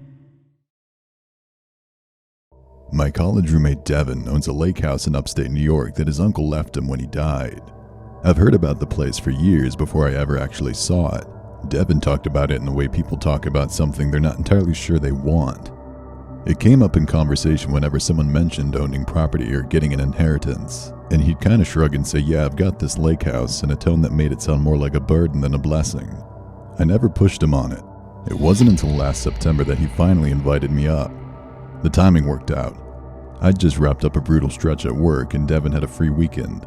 His girlfriend bailed on him last minute. Something came up with their family, and he said he didn't feel like going alone. I told him I'd go. Lake house, end of summer, nothing else on my calendar. It was a pretty easy decision. We drove up on a Friday evening and got there just after dark. The house itself was smaller than I imagined, but nice. A 2-story A-frame sitting maybe 30 yards back from the water, surrounded by pine trees that blocked out almost everything. No neighbors visible from the porch. No real road noise. The kind of quiet that sounds louder than noise does when you're used to the city. Devin hadn't been up here in almost 8 months, and it was obvious from the moment we walked in. There was a thin coat of dust on the counters and a coldness to the place that the heat took a while to break through. Not creepy exactly. Just empty in a specific way old houses go empty. We kept it simple the first night. Made some food, had a few drinks on the porch, watched the fog roll in off the water around 10. Devin told me his uncle had bought the place in the mid-90s and used it almost every summer until he got sick. After he passed, the property sat in limbo for about 2 years before Devin finally inherited it outright. He'd stayed there twice since then, once by himself and once with a group of friends. And both times he said he'd felt, and he paused here and kind of laughed uncomfortably, like he was being watched. I told him that's just what it felt like to be alone in a quiet place. He nodded like he agreed. Neither of us brought it up again. We went to bed around midnight. Devin took the master bedroom downstairs near the kitchen, and I took the guest room upstairs, which was small but comfortable. Old furniture, a window that looked over the back tree line, a closet with a sliding door that didn't quite close all the way. I noticed that last part before I turned the light off, but didn't think anything of it. It was just the house that had settled. I woke up sometime around 3 in the morning. I didn't know why at first. There was no sound, no dream I could remember, nothing obvious. I just came out of sleep the way you sometimes do when something's wrong but your brain hasn't figured it out yet. I lay there on my back staring at the ceiling and waited to fall back under. But I didn't. Instead, I became increasingly aware of a feeling that took me a few minutes to identify. It was the air. The room felt different, warmer than it had when I fell asleep. Not drastically, not enough to wake me up on its own, but enough that when I turned my head, I noticed the window on the far wall was open. I'd remembered closing it. I stayed completely still for a moment. Then I got up, shut the window, and latched it. I told myself I must have not latched it properly the first time. The wood was old, the frame swollen from the lake air. It probably just drifted open on its own. I got back in bed, lay there for another 15 minutes, eventually fell back asleep. In the morning, I mentioned the window to Devin over coffee, mostly just making conversation. He put his mug down and looked at me. Which window? The one above the bed, the one facing the trees out back. He said that window didn't open. He said the latch on it was broken years ago, rusted shut, and his uncle had never gotten around to fixing it. He hadn't even thought about it since. He looked at me in a way you look at someone when you're not sure if they're messing with you. I told him I wasn't. We went upstairs together and looked at it. The window was closed. The latch was, in fact, rusted almost completely through. To open it from the inside would have taken real effort. To open it from the outside would have required someone to either break the latch or bypass it entirely. The latch had been broken, not rusted open, broken clean. Devin called a locksmith that afternoon and had every ground floor entry point checked. The guy found nothing tampered with, no forced entry, no signs of anyone had come through the door or low window. He charged Devin $140 and drove away. We stood in the driveway for a while without saying much. I want to say we left after that. I wish I could say we did. But Devin had driven 3 hours to get up there, and neither of us had any solid reason to leave. Not one we could have explained out loud without feeling like we were overreacting. So we stayed another night. We left every interior light on. Devin slept with his door locked. I pushed the dresser in front of my door and wedged a chair underneath the closet handle, even though I knew it didn't make complete sense. Nothing happened that night. No sounds, no windows. Nothing out of place in the morning. We packed up and drove home, and we didn't talk much on the way back. It was about 3 weeks later when Devin called me. He hadn't been back to the house. He'd been up to the property records, though, going through some of his uncle's old paperwork, because he couldn't let it go. He'd been trying to figure out if anyone else had any claim on the property, any other relative who might have a key, some explanation for what happened. He didn't find any other relative. What he found was a rental agreement, a handshake deal his uncle made years back, informal and undocumented beyond a single sheet of paper, with a man who had apparently been using the spare bedroom upstairs through the off-season months for most of the early 2000s. There was a name on the paper, a phone number with an area code Devin didn't recognize, and a single line at the bottom where his uncle had written, in careful cursive of someone who didn't want to forget, "Key never returned." Devin said he stared at that line for a long time. He said he hasn't been back to the house since. He told me he's thought about selling it, just offloading the whole thing and being done with it. But he can't bring himself to do it yet. Not until he knows who that name belongs to. He said he doesn't want to hand the keys to a stranger when there might already be someone out there who thinks he has claim to the place. He told me he's been trying to track down the name on the rental agreement. Old phone number, no social media presence, nothing. Just a name on a piece of paper his uncle had folded and tucked in the back of a filing drawer like he wanted to forget about it too. Last I heard, he was still looking. This was about 3 years ago. I was 19, working the overnight shift at a convenience store on a state highway that most people only stopped at because they had no other option. A gas station attached to a small shop, lottery tickets, energy drinks, dusty cans of soup that had probably been on the shelf since the previous owner. Most nights, that last part was the hardest. The clientele was mostly harmless, truckers passing through, regulars coming in for cigarettes and leaving without much conversation. I'd been doing it for about 4 months, and had settled into that specific tired comfort you get with night work. The night it happened was deep into winter, cold enough that every customer who came in brought a draft of freezing air with them. He came in around 2:15 a.m. A man, maybe mid-40s, wearing a dark weather jacket that looked like it had spent more time outdoors than indoors. He didn't acknowledge me when he walked in. No nod, no eye contact. With hands in his pockets, he went straight to the back of the store, to the last aisle. Household supplies, motor oil. The things people only buy when something's already gone wrong. And he stopped at the end of it.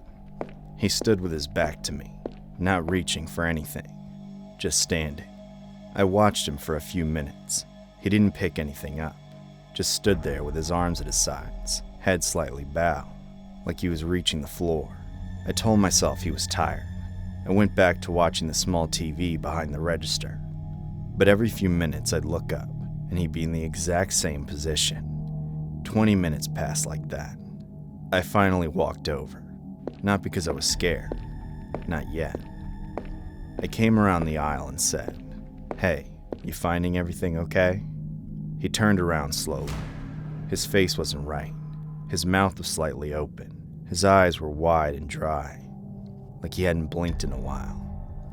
He looked at me for a long moment, then turned back to the shelf like I hadn't spoken.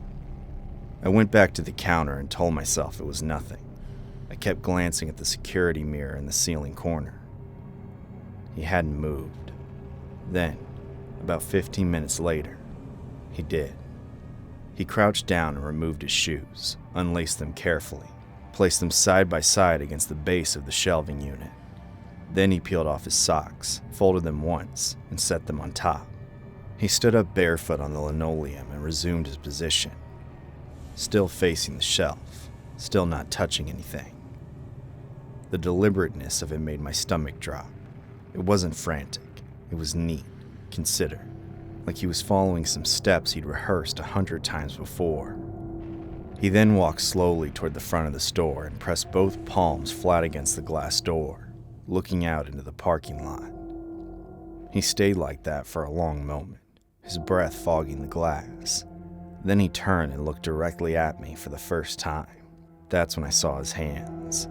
The glass where his palms had been was smeared dark. His hands were torn open across the knuckles, ragged wounds that looked less like an accident and more like he dragged them across something unforgiving.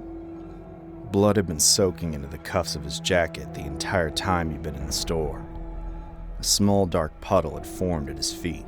He wasn't reacting to any of it. His face was stone. Then, something behind his eyes hardened. His jaw set. He took one step toward the counter and said it, not as a question, but like an accusation he'd been holding back for the entire hour. "Did you check outside?" His voice was low and tight and furious, like I'd done something to him, like I owed him an answer I'd been withholding. I told him I didn't know what he meant. He took another step forward, his bloody hands curling at his sides, and said it again, louder, angrier, the words punching out of him. "Did you check outside?" I called 911. I didn't hesitate. I told the dispatcher there was a man bleeding and becoming aggressive. While I was on the phone, I slowly backed toward the stockroom door behind the counter. He was watching me move. His chest was heaving. Whatever had been holding him together for the past hour was completely gone. He lunged toward the counter just as I got through the door and through the bolt. What came next I still hear sometimes when the house is quiet. He hit that door like he'd been running at it. Not knocking, hitting it. Open palms first, then fists, then what felt like his full body weight slamming into the frame in a rhythm that didn't sound entirely human. The door shook, Things fell off the shelves around me. He was screaming by then. Not words, just raw sound that came up through the walls and sat in my chest like something physical. I was standing in the far corner with my back against the shelving unit, phone to my ear, telling the dispatcher to please hurry. Then, about 2 minutes in, it stopped. All at once. The pounding, the screaming, gone. I didn't move. I just sat there in the corner listening to myself breathe. The police arrived shortly after and swept the entire building and parking lot. They came back and told me he was nowhere to be found. His shoes were still at the back of the aisle, socks folded neatly on top. Blood smears on the front door. A trail of dark spots leading outside that simply stopped a few feet past the entrance, like he'd evaporated. No follow-up, no case number. I don't know if he was ever found, or what happened to his hands before he walked into my store, or what he believed was waiting in that parking lot. I quit the following week. I've driven past the store exactly once since, during the day, and I didn't stop. I think about those words constantly. Did you check outside? The fury in them, the certainty, like I was supposed to already know, like I'd failed at something by not knowing. I've never found an interpretation that puts me at ease, but the thought that finds me at 2 a.m., the one I can't shake, is what would have happened if I hadn't locked that stockroom door. I got through it by maybe 2 seconds. 2 seconds between me throwing that bolt and him hitting the other side of it. I don't know what he would have done. I don't know what he was capable of in that state, with that look in his eyes and that kind of fury in his hands. I just know I locked the door. And I genuinely don't know what would have happened if I hadn't. I grew up in a small town in rural Georgia, and if you know anything about small towns in rural Georgia, you know strange things happen there regularly enough that you stop being surprised. So when I tell you what happened to me a few months ago still keeps me up at night, I need you to understand the weight of that. I work nights at a fulfillment warehouse about 30 miles outside of town. It's not glamorous. I scan boxes and load pallets and try to stay awake until 4 a.m. Then I drive home on roads that are almost always completely empty. I've been doing it for about 2 years. I know that drive the way I know my own face. There's a country road I take as a shortcut, Route 9. It cuts maybe 12 minutes off the drive by passing by the main highway interchange. It's a 2-lane road through farmland and pine forest. No streetlights, no houses for most of it. I've driven it maybe 400 times. I say that to explain why. When I noticed the truck parked at the edge of Harlan's field one night, I noticed it immediately. It didn't belong there. It was a white pickup, maybe a mid-2000s Ford, and it was pulled off to the right side of the road with no lights on. Not hazards, not headlights, nothing. Just sitting there in the dark like it had grown out of the ground. I slowed down as I passed it. Couldn't see anyone inside. I kept going, telling myself it was a farmer who'd had a breakdown, which is plausible enough. Farmers have breakdowns. I forgot about it. About 3 weeks later, I took Route 9 again. It was a Tuesday, maybe 4:15 in the morning. I came around the long bend before the tree line and saw it. The same white truck, same spot, no lights, except this time there was someone standing behind it. He was a heavy-set man, maybe 50 or 60 years old, wearing a reflective vest like a road worker would wear. He had both arms stretched out, palms down, in this unmistakable gesture for me to slow down and stop. His face was completely blank, not panicked the way someone would look if they'd broken down, just blank and still. I slowed to about 10 miles per hour and rolled down my window. He walked to my car, and I noticed he didn't walk quickly. He had all the time in the world. He told me, in a very calm voice, that a tree had come down across the road about a half a mile ahead. He said it happened an hour ago and nobody had cleared it yet. He said I needed to take the access road just past the creek, said it looped back to the highway. Easy enough to find, he said, just past the metal gate with the orange reflector on it. Something about his voice made me feel cold. It wasn't threatening. That's what I keep trying to explain when I tell this story. He wasn't aggressive or pushy. He was so calm that it was wrong. The way a face with no expression is worse than a face with a bad one. I thanked him and drove forward. I told myself I'd just drive until I saw the tree. I figured if there really was a downed tree, I'd turn around. If there wasn't, I'd keep going. Simple. I passed the access road, gravel track, metal gate, orange reflector. All exactly where he said it would be. I kept driving. There was no tree across the road. I drove the rest of the way home without any obstruction at all. When I got inside, I sat in my kitchen for a long time without turning the lights on. I kept thinking about the reflective vest. Why do you get a reflective vest at 4 a.m? You own one. You plan to be seen. I didn't take Route 9 for almost a month after that.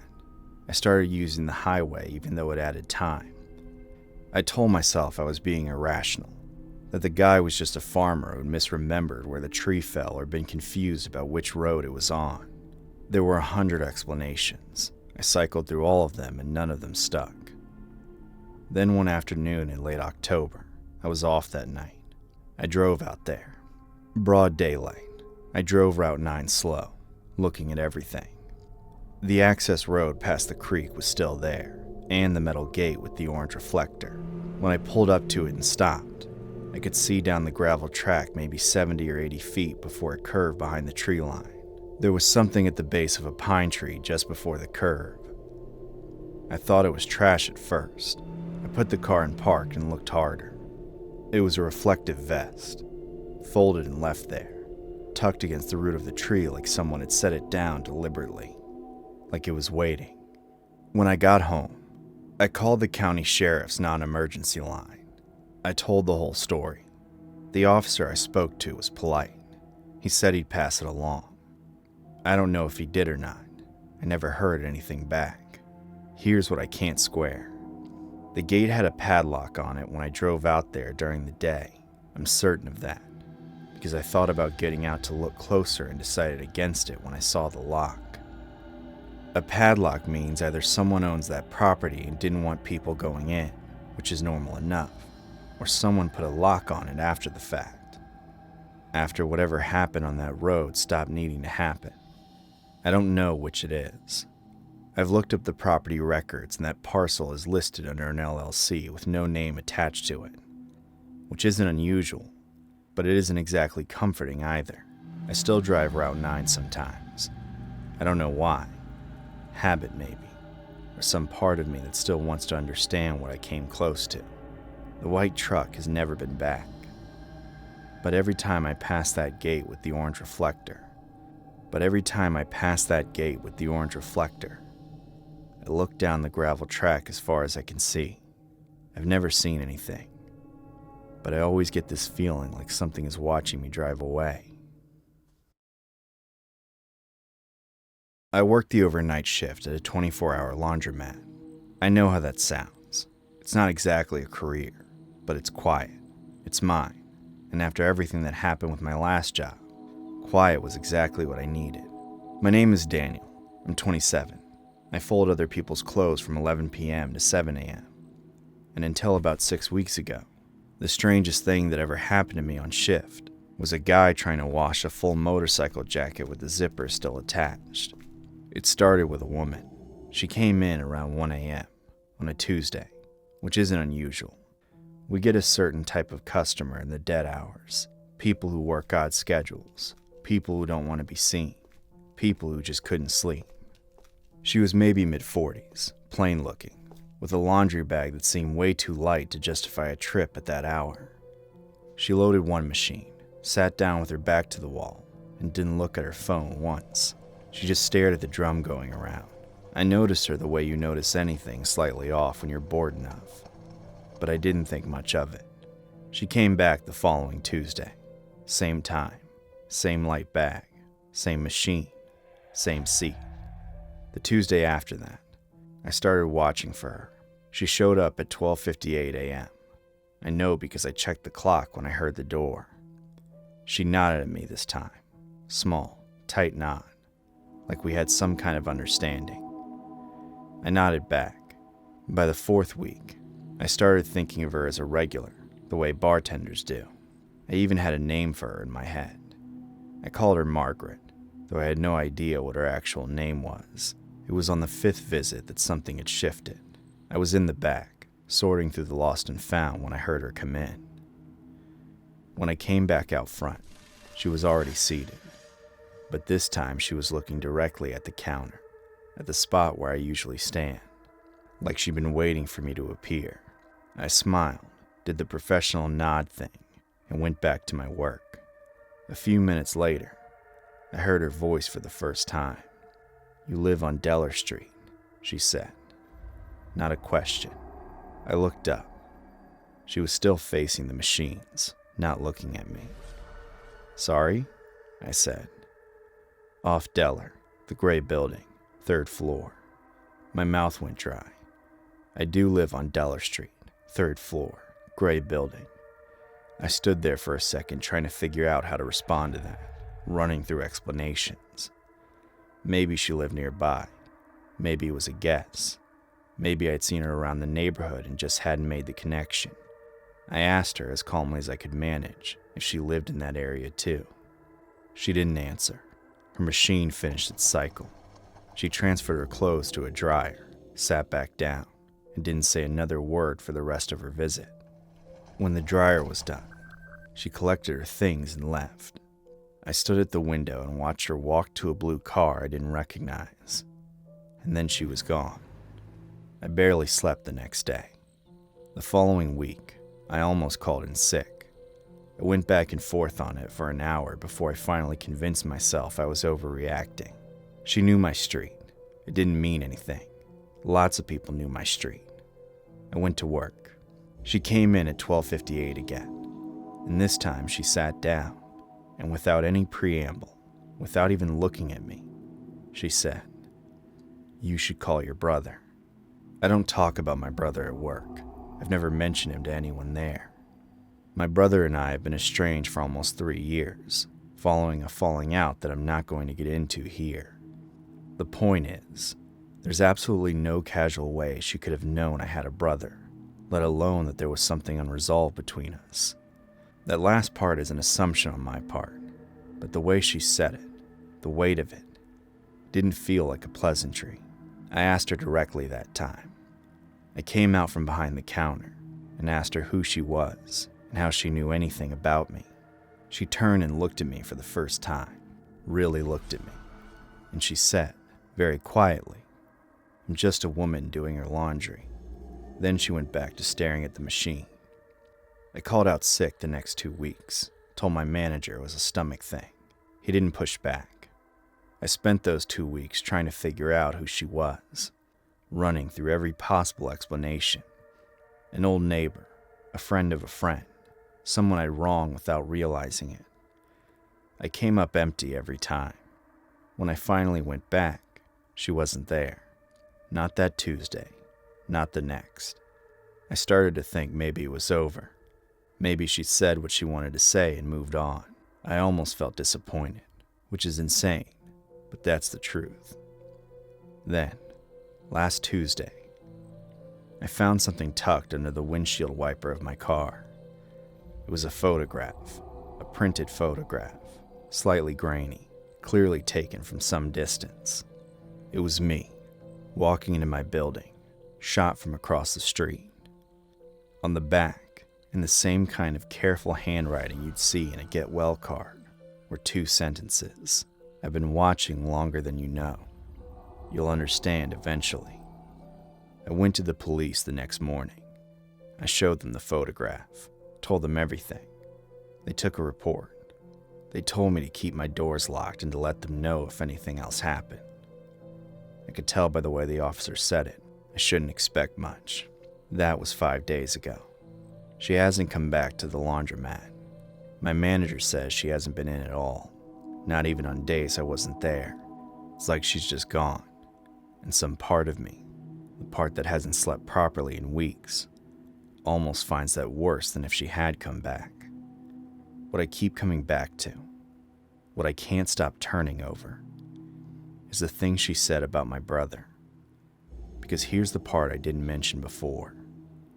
The same night she first said it, before I'd even had time to process it, I got a missed call from a number I didn't recognize. No voicemail. I looked it up later. The area code was his city.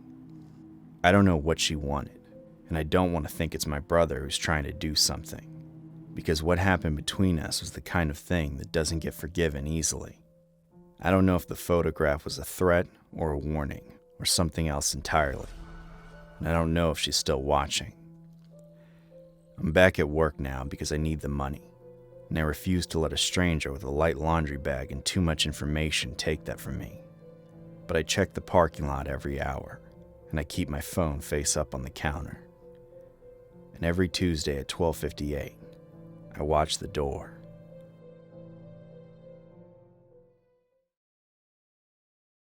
This was about 4 years ago. I was 24, freshly out of college with a communications degree that wasn't doing much for me, and I'd taken a job as a night auditor at a mid-sized hotel in a suburb outside of Pittsburgh.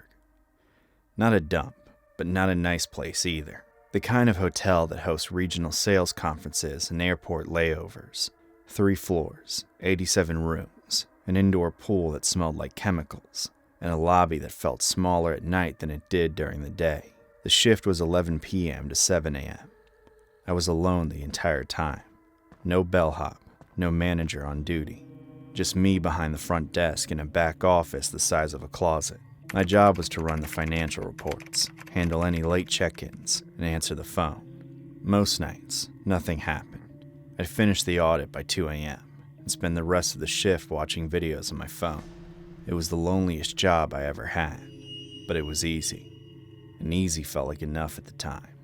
The night I'm talking about was a Tuesday in late November. The hotel was maybe at 30% occupancy, which was normal for a weekday that late in the year. I clocked in, got the handoff from the evening auditor, and settled in. By midnight, the lobby was empty and the phones had gone quiet. At 1:15, the elevator dinged. I looked up expecting a guest coming down for ice or a vending machine run. The doors opened. Nobody there. I watched the empty elevator for a second, then looked back down at my screen. Old buildings do that. Elevators get called to floors by mistake or the buttons stick. I didn't think anything of it. 15 minutes later, it dinged again. Same thing. Empty car. Doors open. Doors close. I checked the panel behind the desk that shows which floor the elevator is on. It read 2. Then, while I was watching it, it changed to 3, then back to 2. Like it was being called back and forth between floors. I called up to the 3rd floor on the house phone. The hotel had dedicated floor or hallway phones. No answer. I tried the 2nd floor. Nothing. It wasn't unusual for guests not to answer, but something about the rhythm of it, the repetition, made my stomach feel hollow. I walked to the elevator and rode it to the 2nd floor. The hallway was empty and perfectly still. I stood there and listened for probably 30 seconds. The ice machine hummed at the far end of the corridor. A television murmured behind one of the room doors. Normal sounds. I rode back down and told myself to stop looking for problems. By 2:45, I'd finished the audit and was starting to feel the familiar drag of the overnight shift. I made a cup of coffee in the back office and sat down with it. That's when I noticed the camera feeds on the monitor in the corner. We had 8 cameras: lobby, parking lot, both stairwells, the pool, the breakfast area, the 2nd floor hallway, and the 3rd floor hallway. I glanced at them dozens of times that night without seeing anything. But this time, on the 3rd floor feed, I thought I saw something, a shape maybe, near the far end of the hall. I leaned in. The resolution wasn't great, and the hallway lighting at night was reduced to save energy, leaving everything in that same flat gray-yellow wash I'd stopped noticing months ago. I stared at the feed for a long time. The shape didn't move. I convinced myself it was a luggage cart someone had left out, or maybe a shadow from the exit sign. I looked away. When I looked back 2 minutes later, it was closer. Not dramatically closer, maybe 10 feet, but I was certain. I had been staring at that screen long enough to know where the shape had been, and now it was somewhere else. I sat completely still and watched the feed for the next 4 minutes without blinking. The shape didn't move again, but it was there, maybe halfway down the hall now, and the longer I stared at it, the less it looked like a luggage cart. It looked like a person, standing very, very still. I picked up the phone and called the 3rd floor. The phone rang 11 times. I called the front office line from my cell simultaneously, just to make sure the system was working. It rang immediately. The 3rd floor line kept going. Nobody picked up. I thought about calling my manager. I genuinely did, but I had nothing concrete to tell him. A shape on a camera, an elevator moving by itself. I've been working there long enough to know how that conversation would go. And I didn't want to be the new kid who panicked over shadows. So I grabbed my master key card and took the stairwell up to 3. The hallway was empty. No luggage cart, no guest standing in the hall. Nothing at all except closed doors and that flat, humming silence. I walked the full length of the corridor twice, trying door handles out of instinct even though I knew I had no reason to enter a room. All locked, all quiet. I went back to the stairwell. That's when I heard it. Somewhere below me, in the stairwell itself, there were footsteps. Slow, deliberate, one flight down. I froze on the landing and listened. They stopped. I stood there for probably 2 minutes, not moving, barely breathing, listening to a silence that felt occupied. I took the elevator back down. The lobby was exactly as I'd left it. Coffee on the desk, audit printouts. My phone face up next to the keyboard. Nothing disturbed. I sat back down and watched the camera feed for the rest of the shift without looking away for more than a few minutes at a time. The 3rd floor hallway stayed empty. The elevator stayed on the ground floor. At 6 a.m., the parking lot camera picked up the first delivery truck of the morning. Something in my chest finally loosened. I told the morning manager what had happened. She walked the floors, checked the stairwells, reviewed the camera footage. She couldn't find anything on the recording that matched what I described on the 3rd floor feed. Not the shape, not the movement. Nothing. She said the cameras sometimes glitch with low light settings. Maybe. I've thought about it a lot over the years, and I keep coming back to the same questions I can't answer. If it was a glitch, what were the footsteps? If it was a guest, why did no one ever come to the desk, or answer the phone, or appear on any of the other cameras at any point during that shift? And if it was nothing, if all of it was fatigue and bad lighting in an old building doing old building things, then why, 4 years later, does the memory of standing in that stairwell still make it hard to breathe? I quit 3 weeks after that night. I told myself it was for a better opportunity. I'd already stopped believing that by the time I handed in my key card.